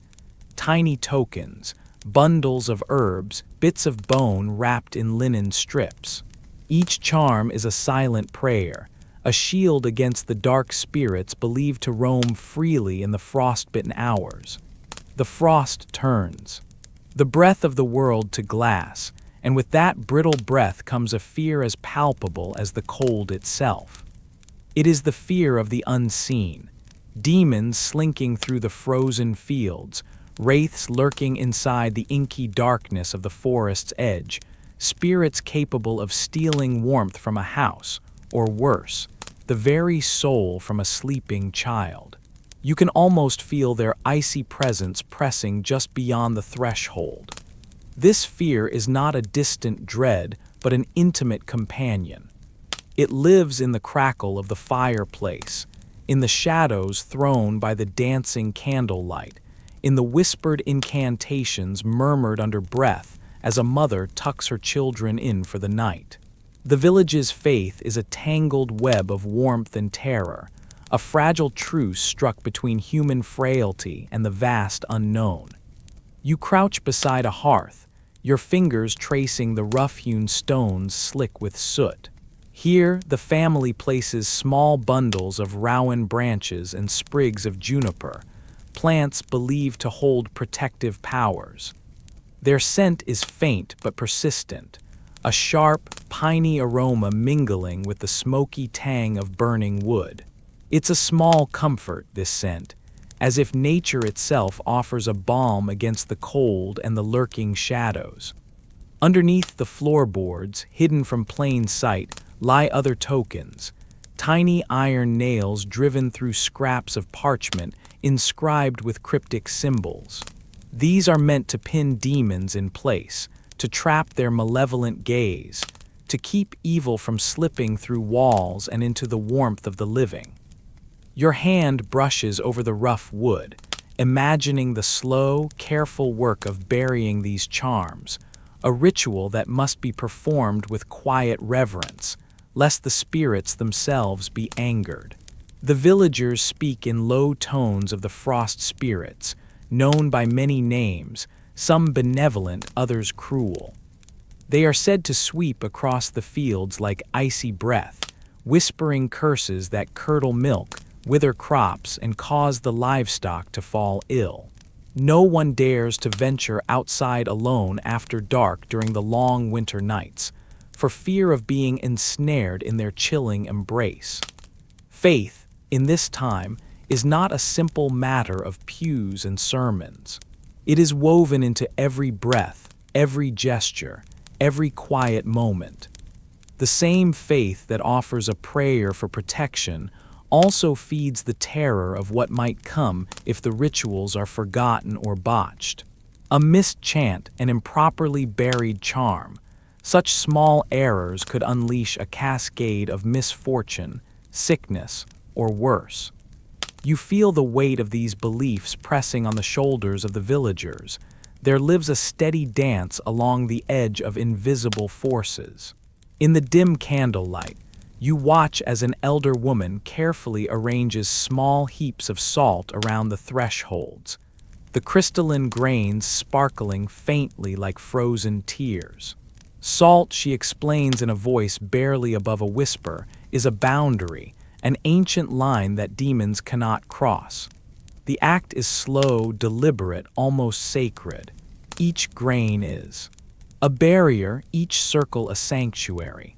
You can almost hear the ghostly rustle of whispered prayers, the soft crackle of burning sage, the steady thump of a wooden mallet driving iron nails into the threshold. It is a symphony of human hope and fear, played out in the cold silence of winter's night. The cold itself becomes an enemy, a tangible force that must be battled not just with firewood and clothing, but with the unseen power of faith and superstition. To the people living in this harsh world, the boundary between natural and supernatural is porous, shifting with every gust of wind and shadow cast by the flickering flame. You imagine the children tucked tightly beneath woven blankets, clutching small dolls carved from wood, their eyes wide with a blend of wonder and fear. They have heard the stories of frost demons creeping beneath the floor, of spirits that freeze the heart with a single glance. Their dreams are a mixture of warmth from the hearth and shivers that trickle down their spines. And all the while, the charms and rituals hum quietly beneath the surface, a silent promise of protection. The night stretches on, slow and deep, as the village nestles into its fragile cocoon of faith. The scent of burning herbs mingles with the cold air seeping through the cracks, the faint rustle of chanting a lullaby against the dark. In this delicate balance between warmth and terror, faith is both a shield and a shackle, a tender comfort and a reminder of the ever-present shadow just beyond the circle of firelight. And as you lie there, wrapped in the thick woolen cloak of the night, you can almost feel the gentle pulse of those ancient beliefs beating softly beneath the frost-hardened earth. A quiet heartbeat of hope, fear, and the enduring human need to believe in something beyond the chill. You step outside into the hush of a winter's evening, the sky an endless gray blanket above your bowed head. Each breath you take curls in soft clouds, melting slowly into the cold air. The snow beneath your boots is a heavy, muffled softness, crunching faintly with every step but mostly swallowing sound whole. The world feels hushed, as if it, too, is holding its breath. Your fingers, numb and stiff from the chill, clutch tightly at the shroud wrapped around the form you carry. The fabric is rough, coarse against your skin, slightly damp with frozen moisture. It feels impossibly heavy, though you know it is not the weight of this flesh that burdens you now. You carry more than a body, you carry a silent story, a final journey. Each step forward presses the cold deeper into your bones.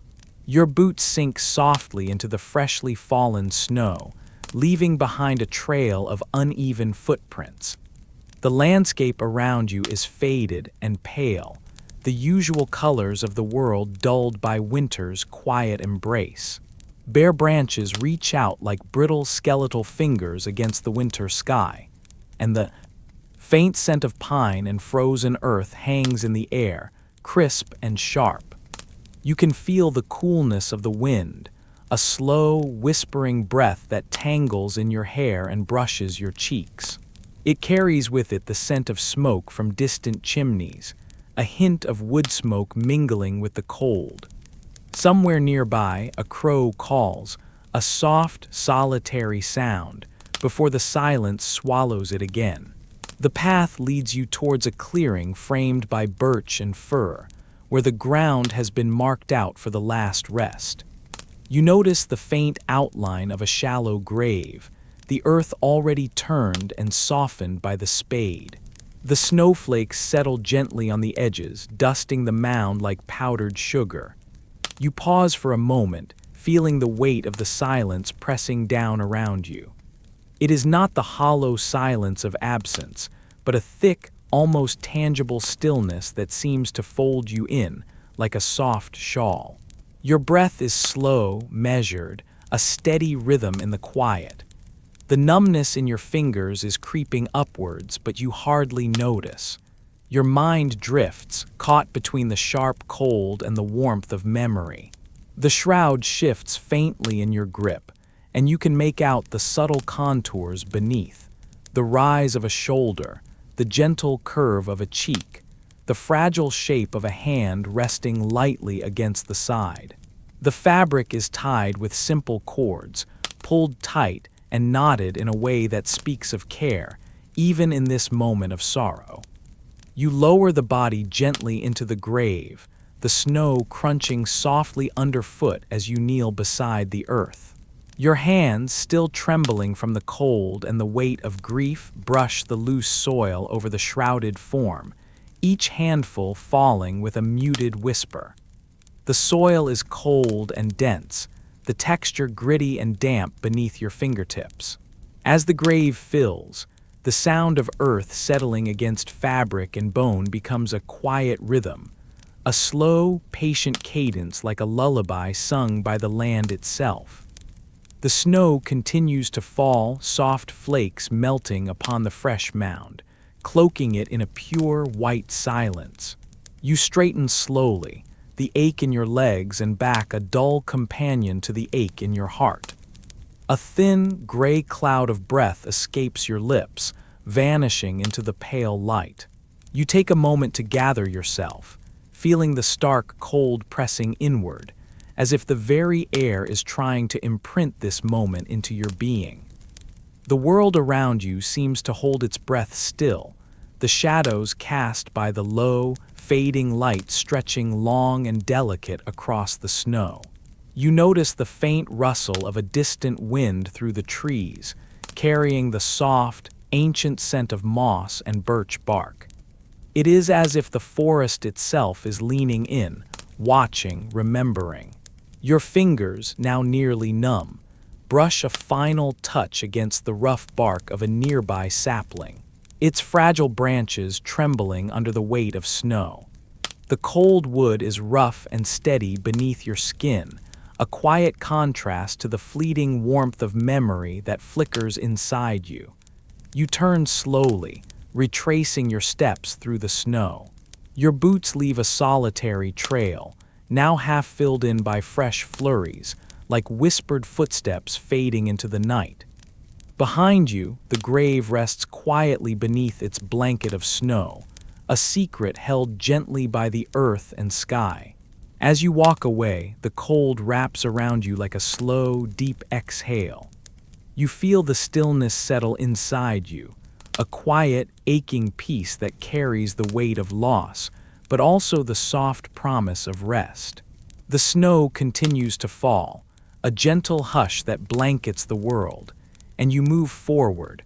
One slow, steady step at a time, you settle deeper into your soft, worn pillow, the weight of the day gently lifting as your eyes drift toward the flickering candlelight by your bedside. The flame dances hesitantly against the shadows, as if whispering forgotten tales. In this quiet moment, it's easy to imagine a time long ago when the world was a different place, laden with uncertainties, mysteries, and fears that hugged people tightly in the dark. But amid all those intangible worries, there was something else, something more steadfast. Belief not in certainty, but in the gentle cadence of ritual and repetition.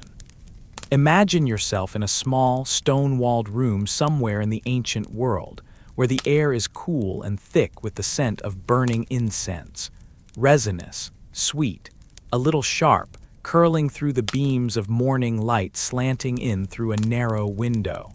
You hear the faint murmur of voices, low and rhythmic, weaving through the air like a comforting chant. In this place, people gather not because they're sure of what comes next, but because they need the quiet reassurance of something familiar, something repeated. This is where belief lives, not as a fixed, unwavering conviction, but as a soft thread stitched carefully into the fabric of everyday life. You might think of belief as a shield, but here it's more like a song sung slowly at dusk, its melody carrying you across uncertain waters.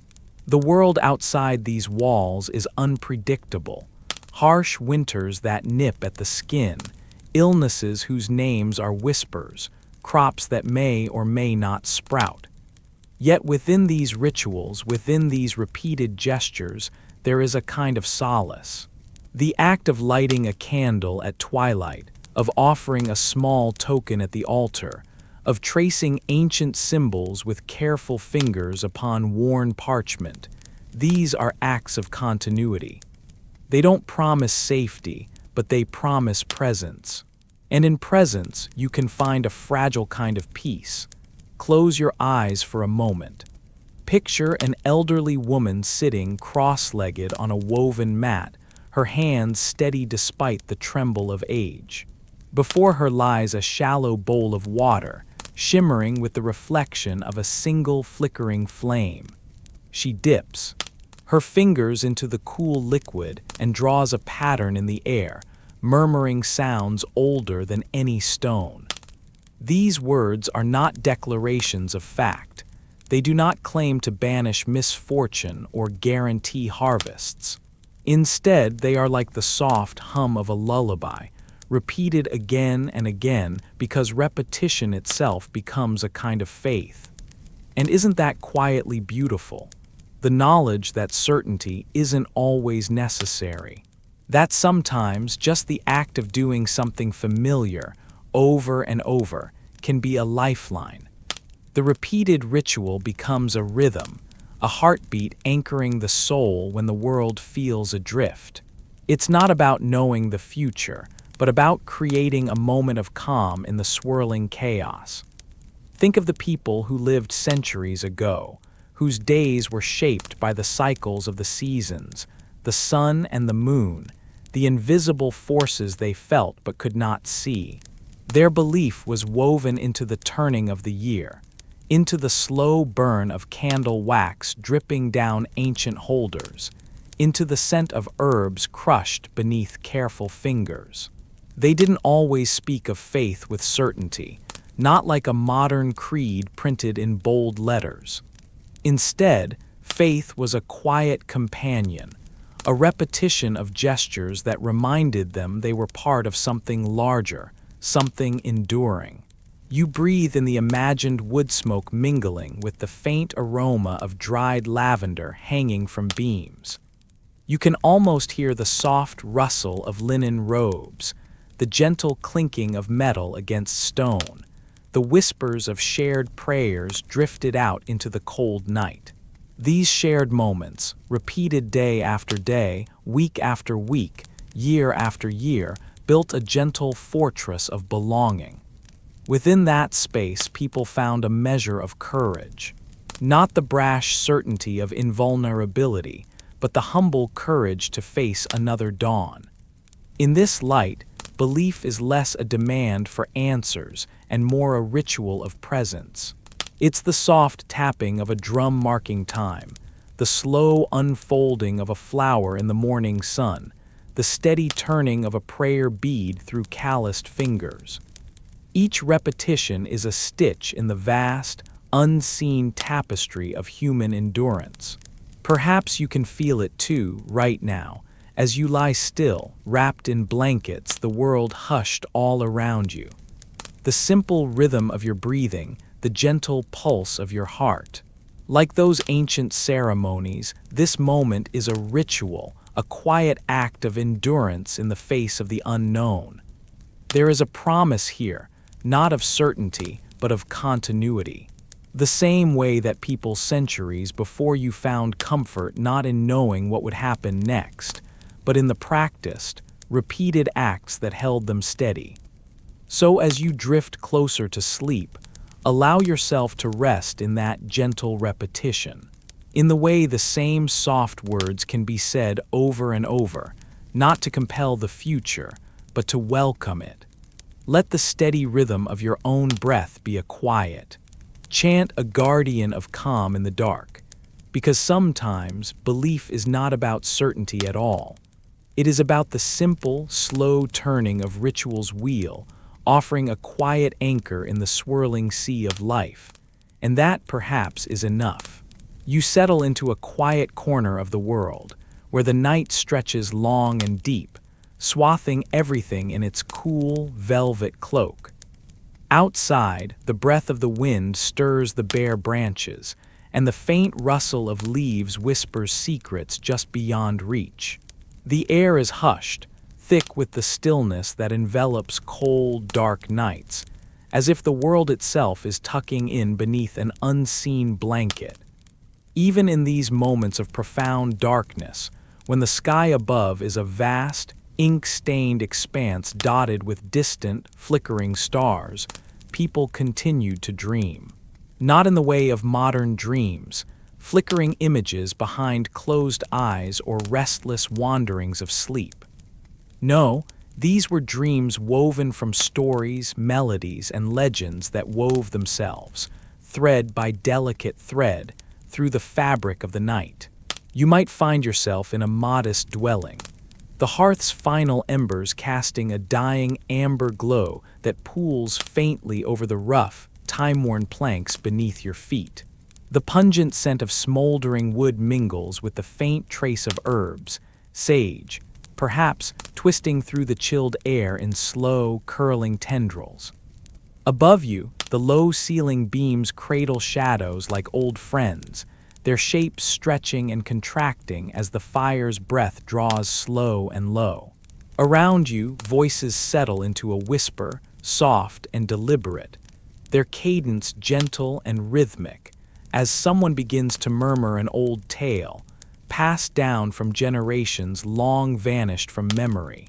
The words are careful, measured, a murmured incantation against the silence. Each syllable rolls softly over the tongue, slow and deliberate, as if speaking too loudly might shatter the fragile stillness of the night. These stories were no mere ornaments for idle hours. They were vessels of survival, carriers of the collective dream of a people. When the cold seeped into bones and the shadows deepened like ink across the landscape, the stories kindled warmth, not only of the hearth but of the heart. They were maps to navigate the dark, lanterns flickering on the winding paths of memory and hope. Imagine a figure tracing patterns in the cool air with a finger, the outline of a sword, a tree, or a falcon, symbols that tethered listeners to their world. Each folktale or whispered legend carried lessons folded carefully beneath its surface, moral threads intertwined with the fabric of myth. They taught bravery cloaked in the guise of caution, kindness disguised as cunning, and resilience veiled in the guise of patience.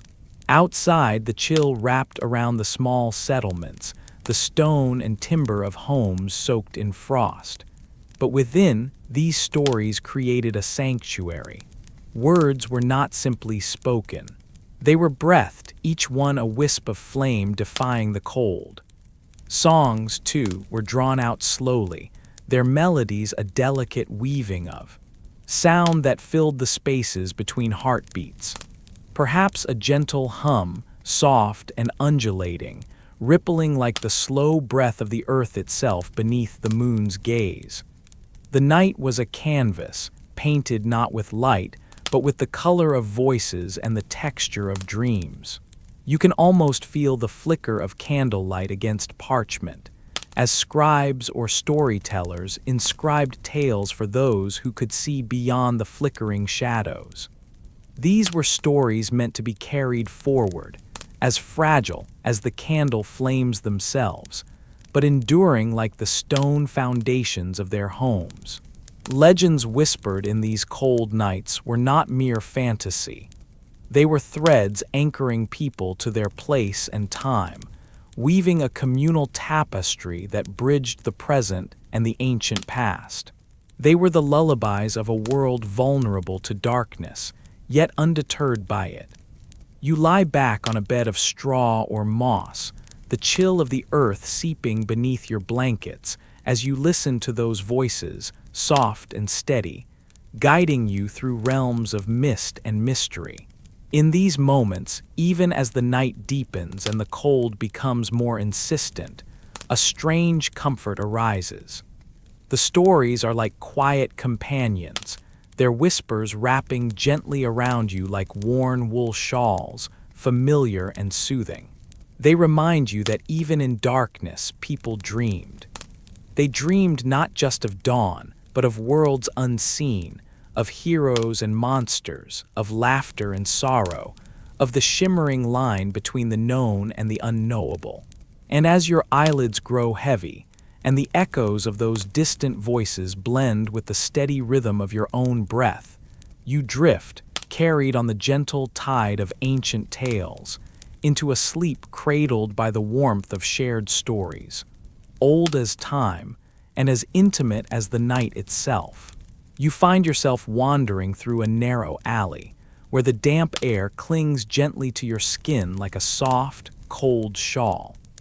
Around you, the muted sounds of evening settle over weathered brick and crooked timber frames, their surfaces darkened by years of rain and soot.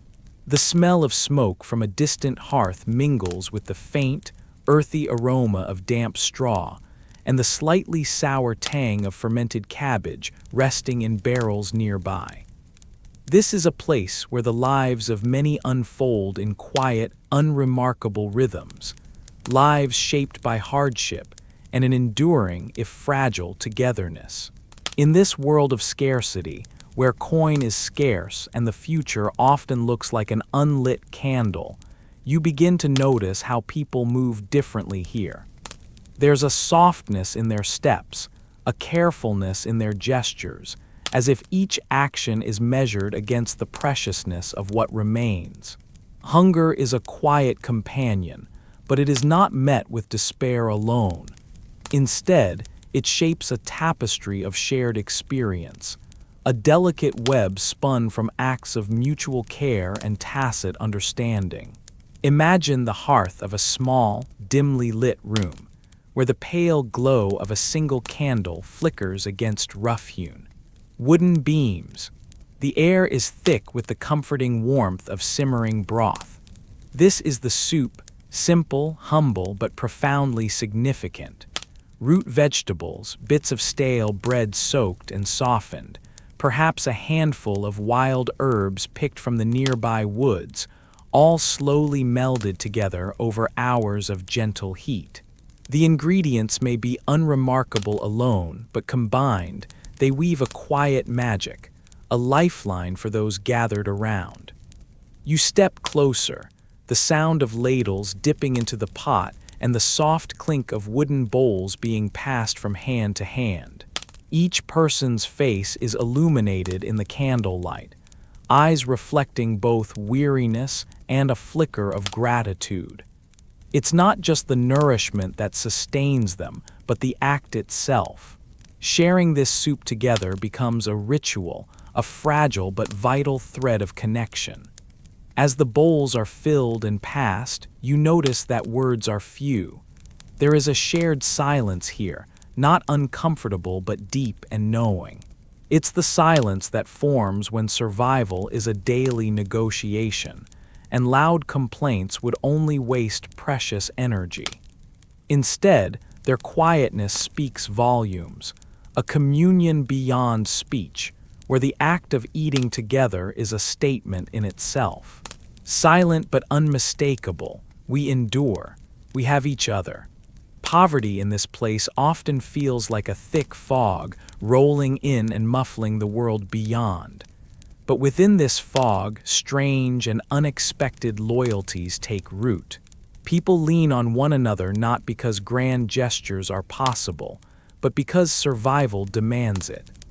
A child's small hand is grasped tightly in the dusk. Neighbors exchange more than just food. They exchange hope, protection, and the tacit promise that no one will be left wholly alone. You observe how this closeness shapes the ways these communities live.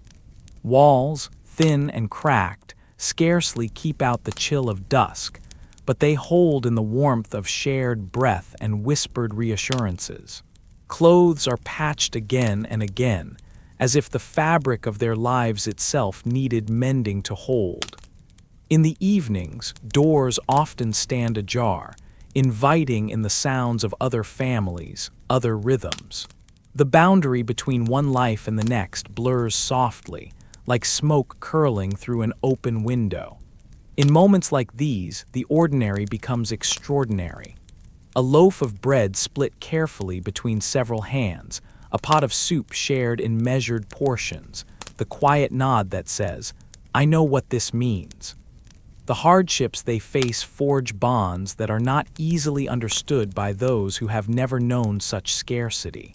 But if you listen closely, in the low hum of shared breathing, the murmur of footsteps in the fading light, you might catch the essence of something tender and unyielding, a kind of kinship born in adversity. It is in these small acts, these shared silences and humble meals, that the true story of survival unfolds. Poverty may isolate, but here, it also intertwines lives into an unspoken pact. The community is a fragile vessel, held together not by grand heroics, but by the quiet persistence of people who, against all odds, refuse to let go of each other.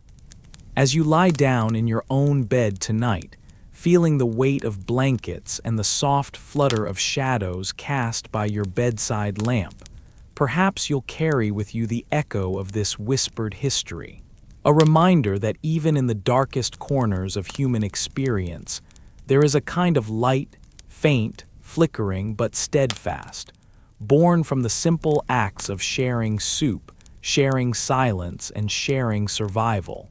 You sit beside the warm hearth, the soft crackle of the fire weaving gentle shadows across the worn wooden beams overhead. The room smells faintly of dried herbs, sage and lavender, hung in bundles near the window where the morning light filters in, pale and tender. Your grandmother's hands, wrinkled and steady, rest on her lap as she begins to speak, her voice a slow whisper that seems to swirl with the flickering candlelight. She tells you a story, one she has told many times before, about the return of spring, but not just any spring. This spring, she says, is a promise held quietly in the soft earth beneath the frozen grasp of winter.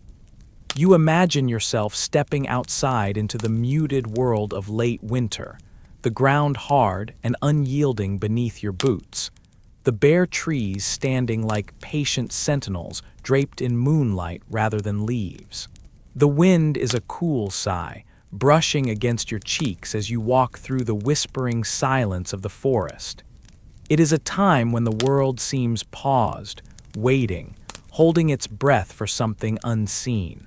Your grandmother's voice draws you closer, as if you are leaning in to catch the delicate scent of moss and damp stone carried on that whispered wind. She tells you that long ago, people would gather in these quiet moments before the thaw to watch and wait, to listen to the land's secret song beneath the frost. You hold the story like a fragile seed, cradled gently in your hands. It feels warm, a tiny ember nestled in the dark, promising light ahead.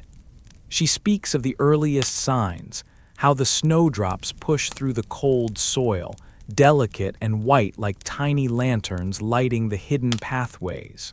You can almost feel the brittle cold of the ground giving way beneath those tender shoots, a slow surrender to something new.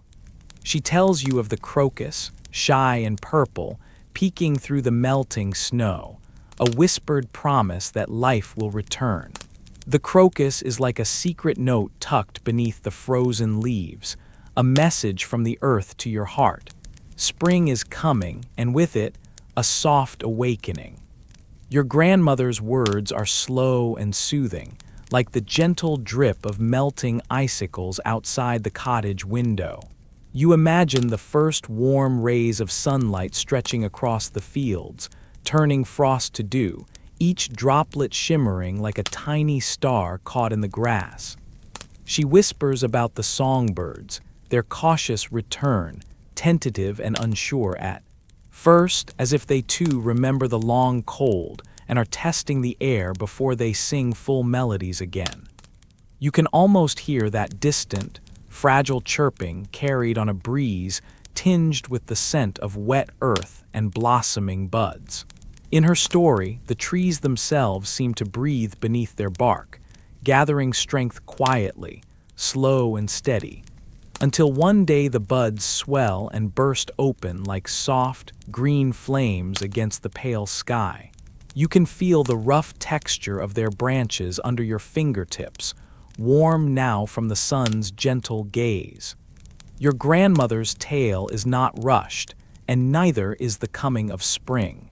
It is a slow unfolding, an ancient ritual whispered from one generation to the next, a patient waiting wrapped in hope and earth and light. You lie back near the fire, the warmth seeping into your bones as her voice lulls you deeper.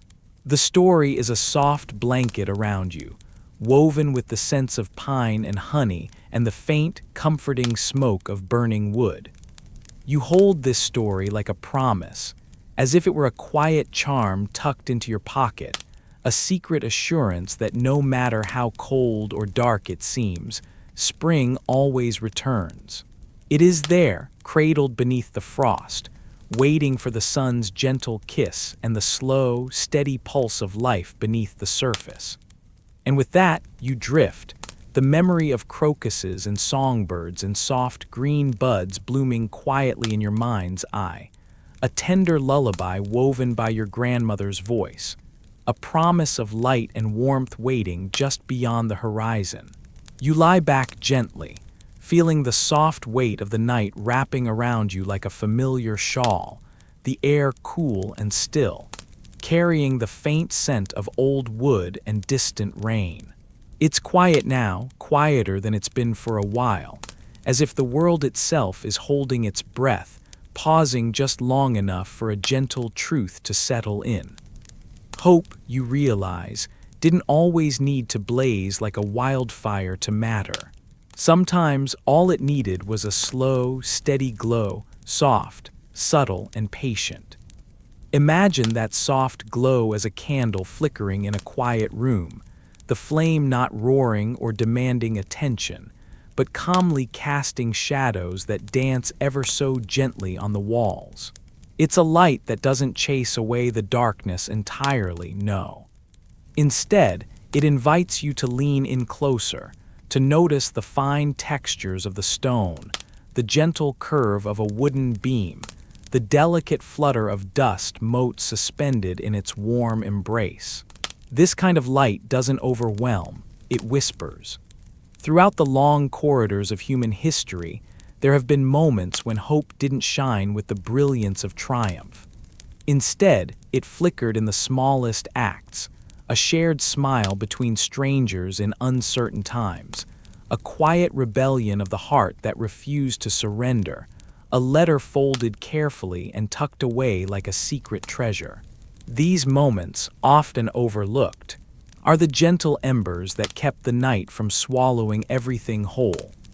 You can almost hear the soft rustle of parchment, the faint scratch of a quill dipping into ink, as someone long ago dared to write down a dream, a wish, a prayer.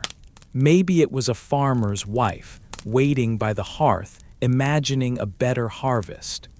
Or a solitary scholar, gazing out a rain-streaked window, pondering the mysteries of the stars. Their hope wasn't loud or immediate. It was a quiet pulse, a steady beat beneath the surface, enough to carry them through another day. There's a softness to history when you look for these moments, the whispered stories that don't make grand headlines but live in the spaces between. Like the flickering lamps in a medieval scriptorium, where monks carefully copied texts by candlelight, preserving knowledge through centuries. Their hope was patient, methodical, and enduring, sustained by the belief that what they preserved might one day light the way for others. Even in places where despair felt heavy, like old stone prisons or abandoned villages, hope lingered in the small things. The delicate blooming of a wildflower through cracked pavement, the worn and comforting touch of a well-loved book's binding, the steady rhythm of a lullaby sung softly to a child. These are the gentle glimmers that remind you, even when the world feels dark, there is light that refuses to be extinguished. It's comforting, isn't it, to know that hope doesn't have to shout or blaze. It can be the quiet ember beneath ashes, the soft glow behind closed eyes as you drift to sleep. Sometimes that's all it takes. Because the slow burn of hope, the kind that doesn't demand immediate change but quietly persists, can be a refuge, a safe harbor in the vast, unpredictable sea of history. So as you rest here now, the night folding gently around you, remember these quiet echoes. Let the soft glow of hope fill the spaces inside you, no matter how faint it seems. It doesn't have to shine like the midday sun to be real. Sometimes its gentle warmth is enough to cradle you through the darkness, guiding you toward a new dawn that's patiently waiting, just beyond the horizon. You lie back on the soft, worn mattress, the coarse linen sheets cool and comforting against your skin, still faintly damp from the evening's rain. The storm has passed, leaving behind a world washed clean and drenched in the fragile hush of early morning. Outside, the heavy, relentless drumming of rain on the roof has softened to a gentle patter, then faded altogether, replaced by the delicate whisper of a breeze weaving through the trees. You can feel it now, that gentle sigh of wind slipping through the narrow cracks of the wooden shutters, teasing the candle's flame, sending small shadows dancing against the rough plaster walls. The fire in the hearth crackles quietly, no longer roaring and fierce as it was just hours ago. Its glow is soft, a fading amber heart beating low in the dim room. You watch the amber light flicker and stretch, reaching gently across the room like a fading dream. The scent of smoldering wood lingers faintly in the air, mingling with the earthy perfume of damp stone and moss that has crept in through the open window. It's a smell both ancient and oddly comforting, a reminder that this house has sheltered storms many times before.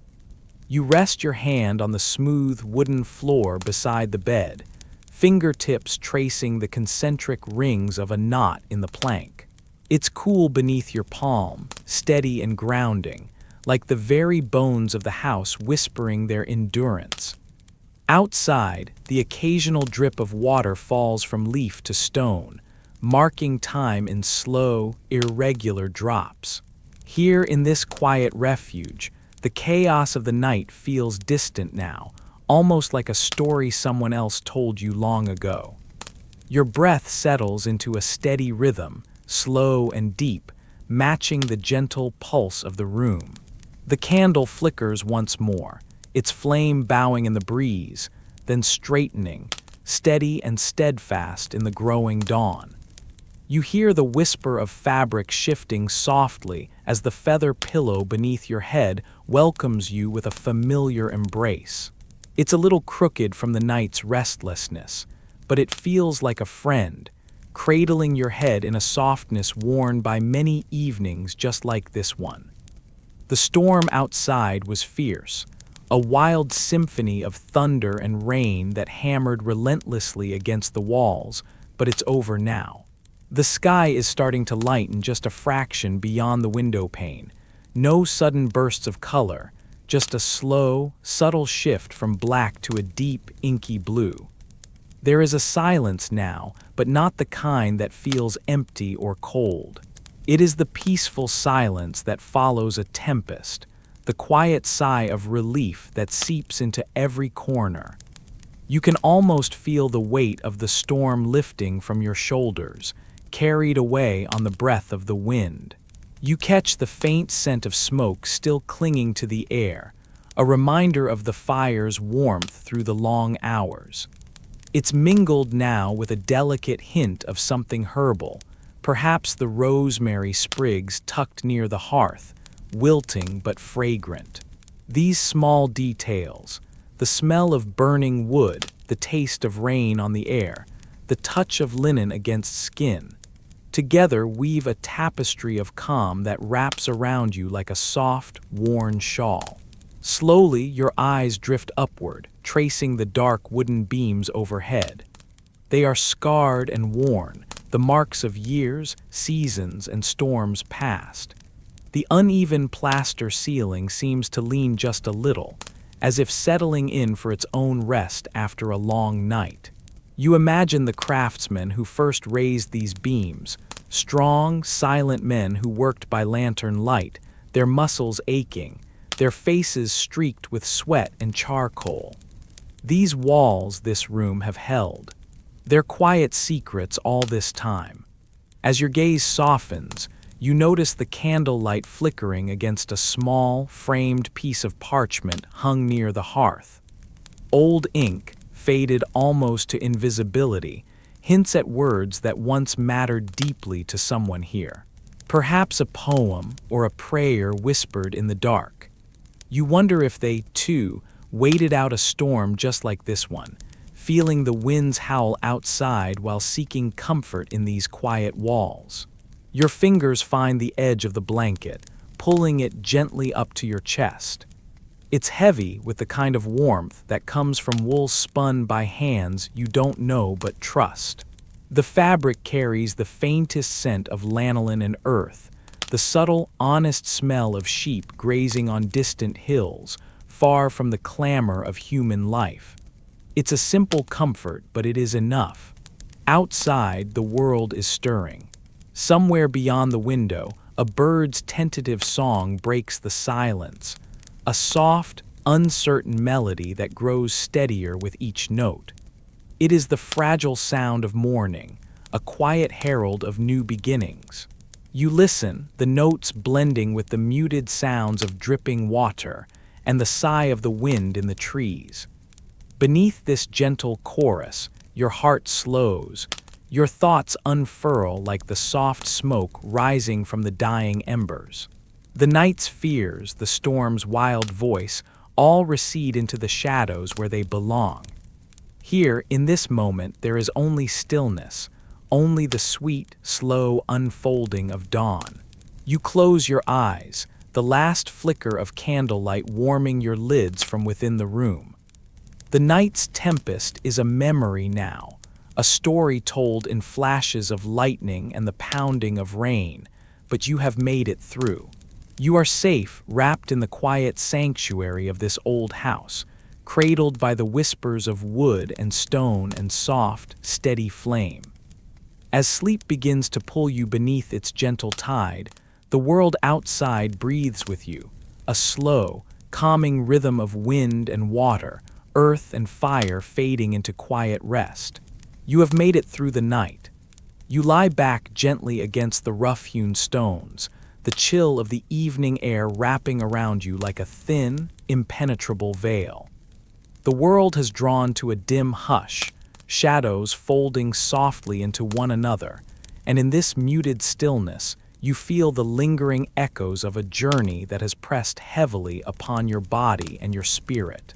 It was a path carved out of hunger, grief, and cold, a tapestry woven with threads of quiet endurance, stitched in the silences between each breath. Imagine the hunger first, not the polite emptiness that comes with the passing of a few hours, but a gnawing, insistent ache deep within your belly, a reminder that the body is not merely a fragile vessel, but a relentless engine demanding fuel. Hunger is not a gentle visitor. It is a persistent companion, one that whispers and growls, tightening its grip slowly and steadily. It is the sensation of skin stretched taut over ribs, the faint hollow that seems to echo beneath the ribs like a distant cave. You remember the pangs that rose like tides, swelling and receding with your heartbeat, an ache that was both physical and oddly emotional, as if your very soul were shriveling in the absence of sustenance. Yet amidst the gnawing emptiness, it was the quiet dignity of survival that kept you moving. The soft crunch of frost underfoot, the brittle snap of wood bending in the cold, the faint rustle of dry leaves. Each sound was a reminder that life persisted, even in the most unyielding of places. You recall the way your fingers grew numb, the slow retreat of warmth from your toes, and how the cold seeped through every layer of clothing, sneaking under the collar and nesting in your bones. It was a cold that did not merely chill the skin but settled into the marrow, a subtle thief of strength and memory. Grief, too, was a constant shadow, a silent companion walking just behind you. It was not the loud, weeping sorrow one might expect, but a deep, steady weight, a dull ache lodged just beneath the surface. Grief was the echo of absence, a void carved out by loss and longing. It was the quiet moments when the world seemed still, and your thoughts drifted unbidden to faces that were no longer there, voices that had faded into the distance like the last flicker of candlelight. You remember the way grief made the world seem both vast and empty, a place where hope and despair danced in a delicate balance.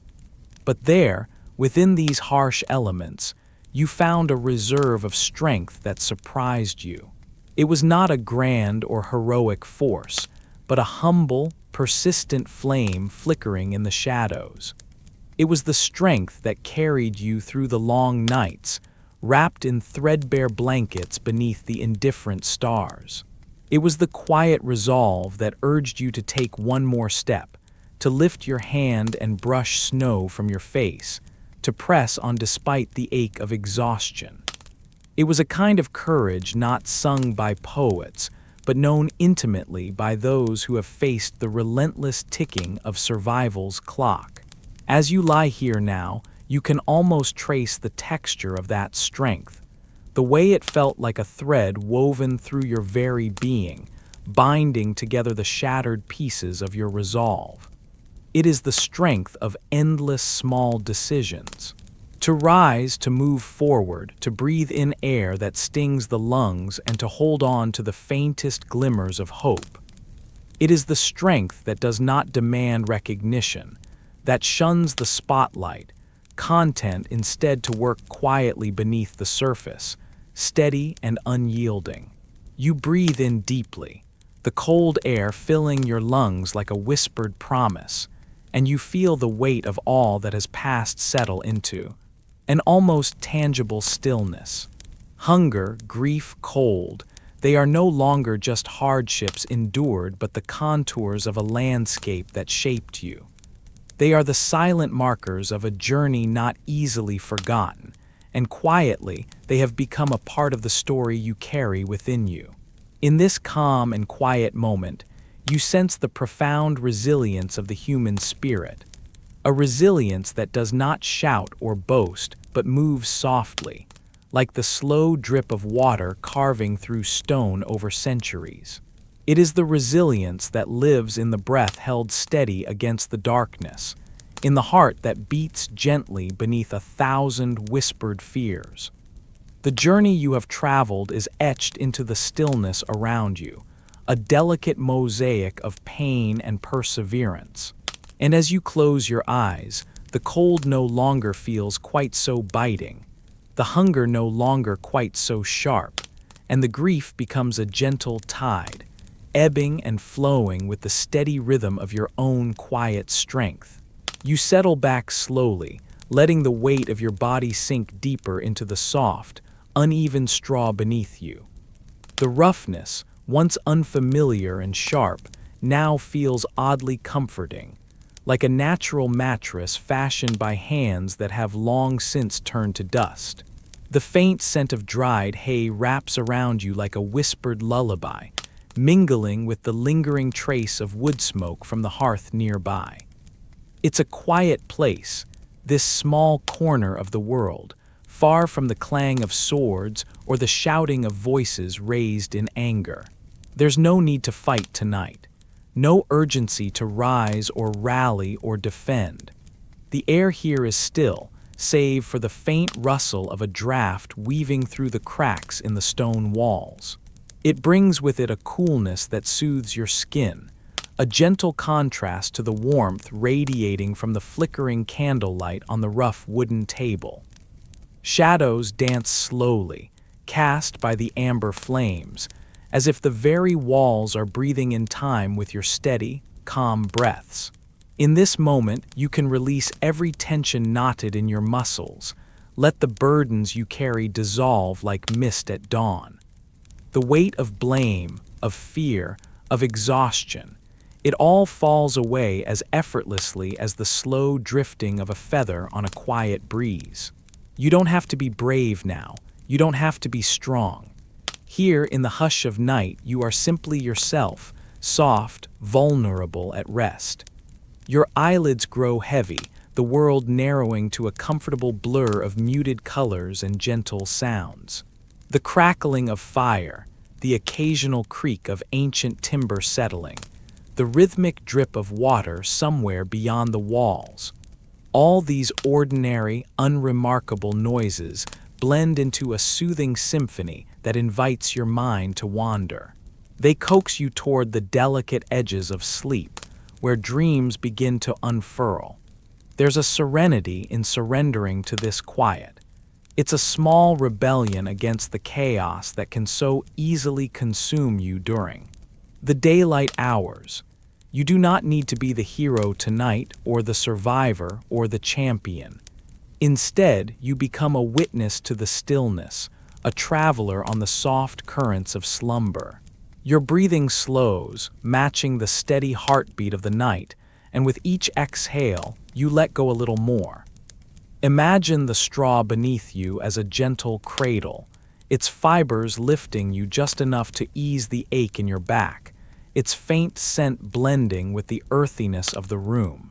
Around you, the darkness is safe, thick like velvet, tender and embracing rather than cold or frightening. You can almost feel the warmth of the stone walls holding you, steady and silent, like old friends who have seen many such nights pass in quiet companionship. No longer does the memory of conflict prick at your mind. The sharpness dulls, softened by the gentle cloak of twilight and the promise of rest. You may drift off at any moment now, slipping through the veil that separates wakefulness from dreams. And in those dreams, you will wander places untouched by hardship. Perhaps wildflower meadows beneath endless skies, or serene rivers reflecting the silver glow of a tranquil moon.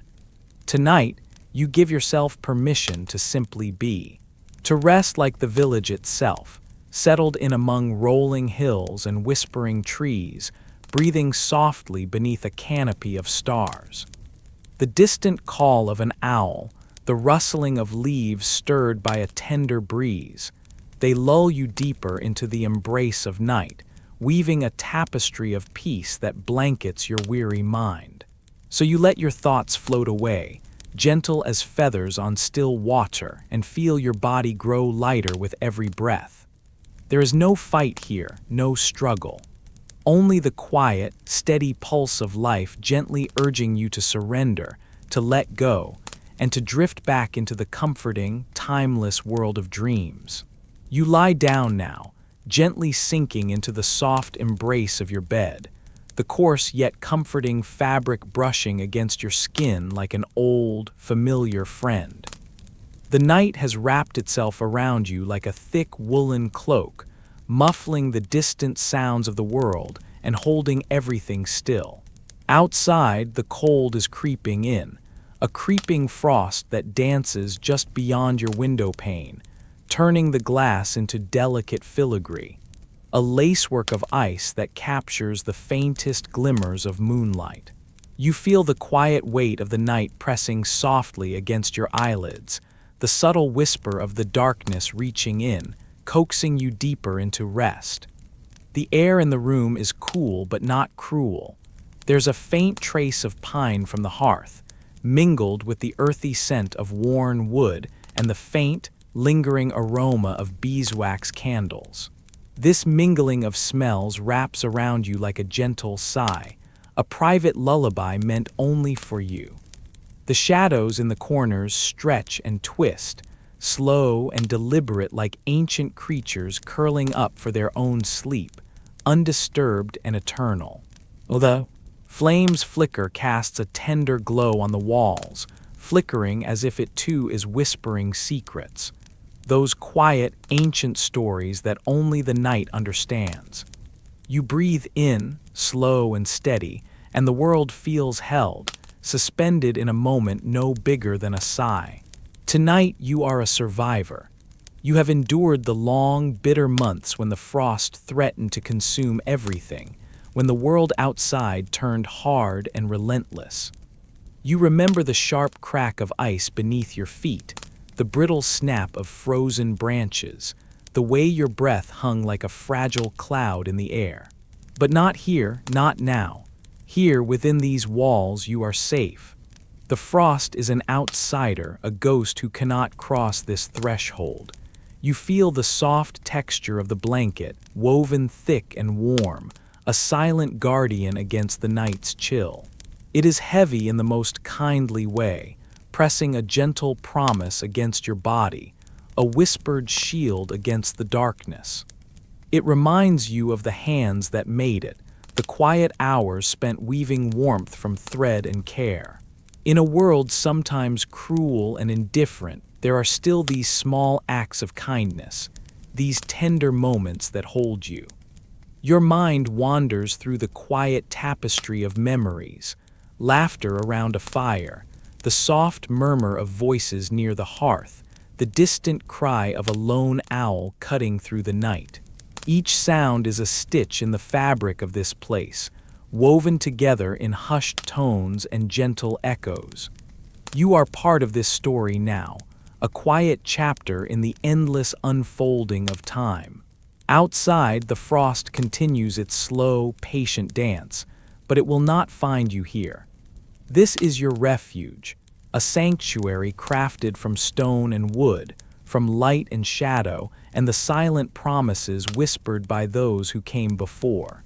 The cold fingers of winter may reach out, but you are beyond their grasp, held safely in the tender stillness of night. You close your eyes, the darkness behind your eyelids soft and velvety. The world outside blurs and fades, replaced by the warm, steady rhythm of your own breath. Inhale, exhale, a slow, measured cadence that grounds you here in this moment, in this quiet sanctuary. Sleep now, survivor. The frost won't find you here. It cannot cross the threshold of this room, this night, this breath. Here there is only the gentle hush of darkness, the soft cradle of warmth, and the endless, tender unfolding of rest. Let go, sink deeper. The night is yours.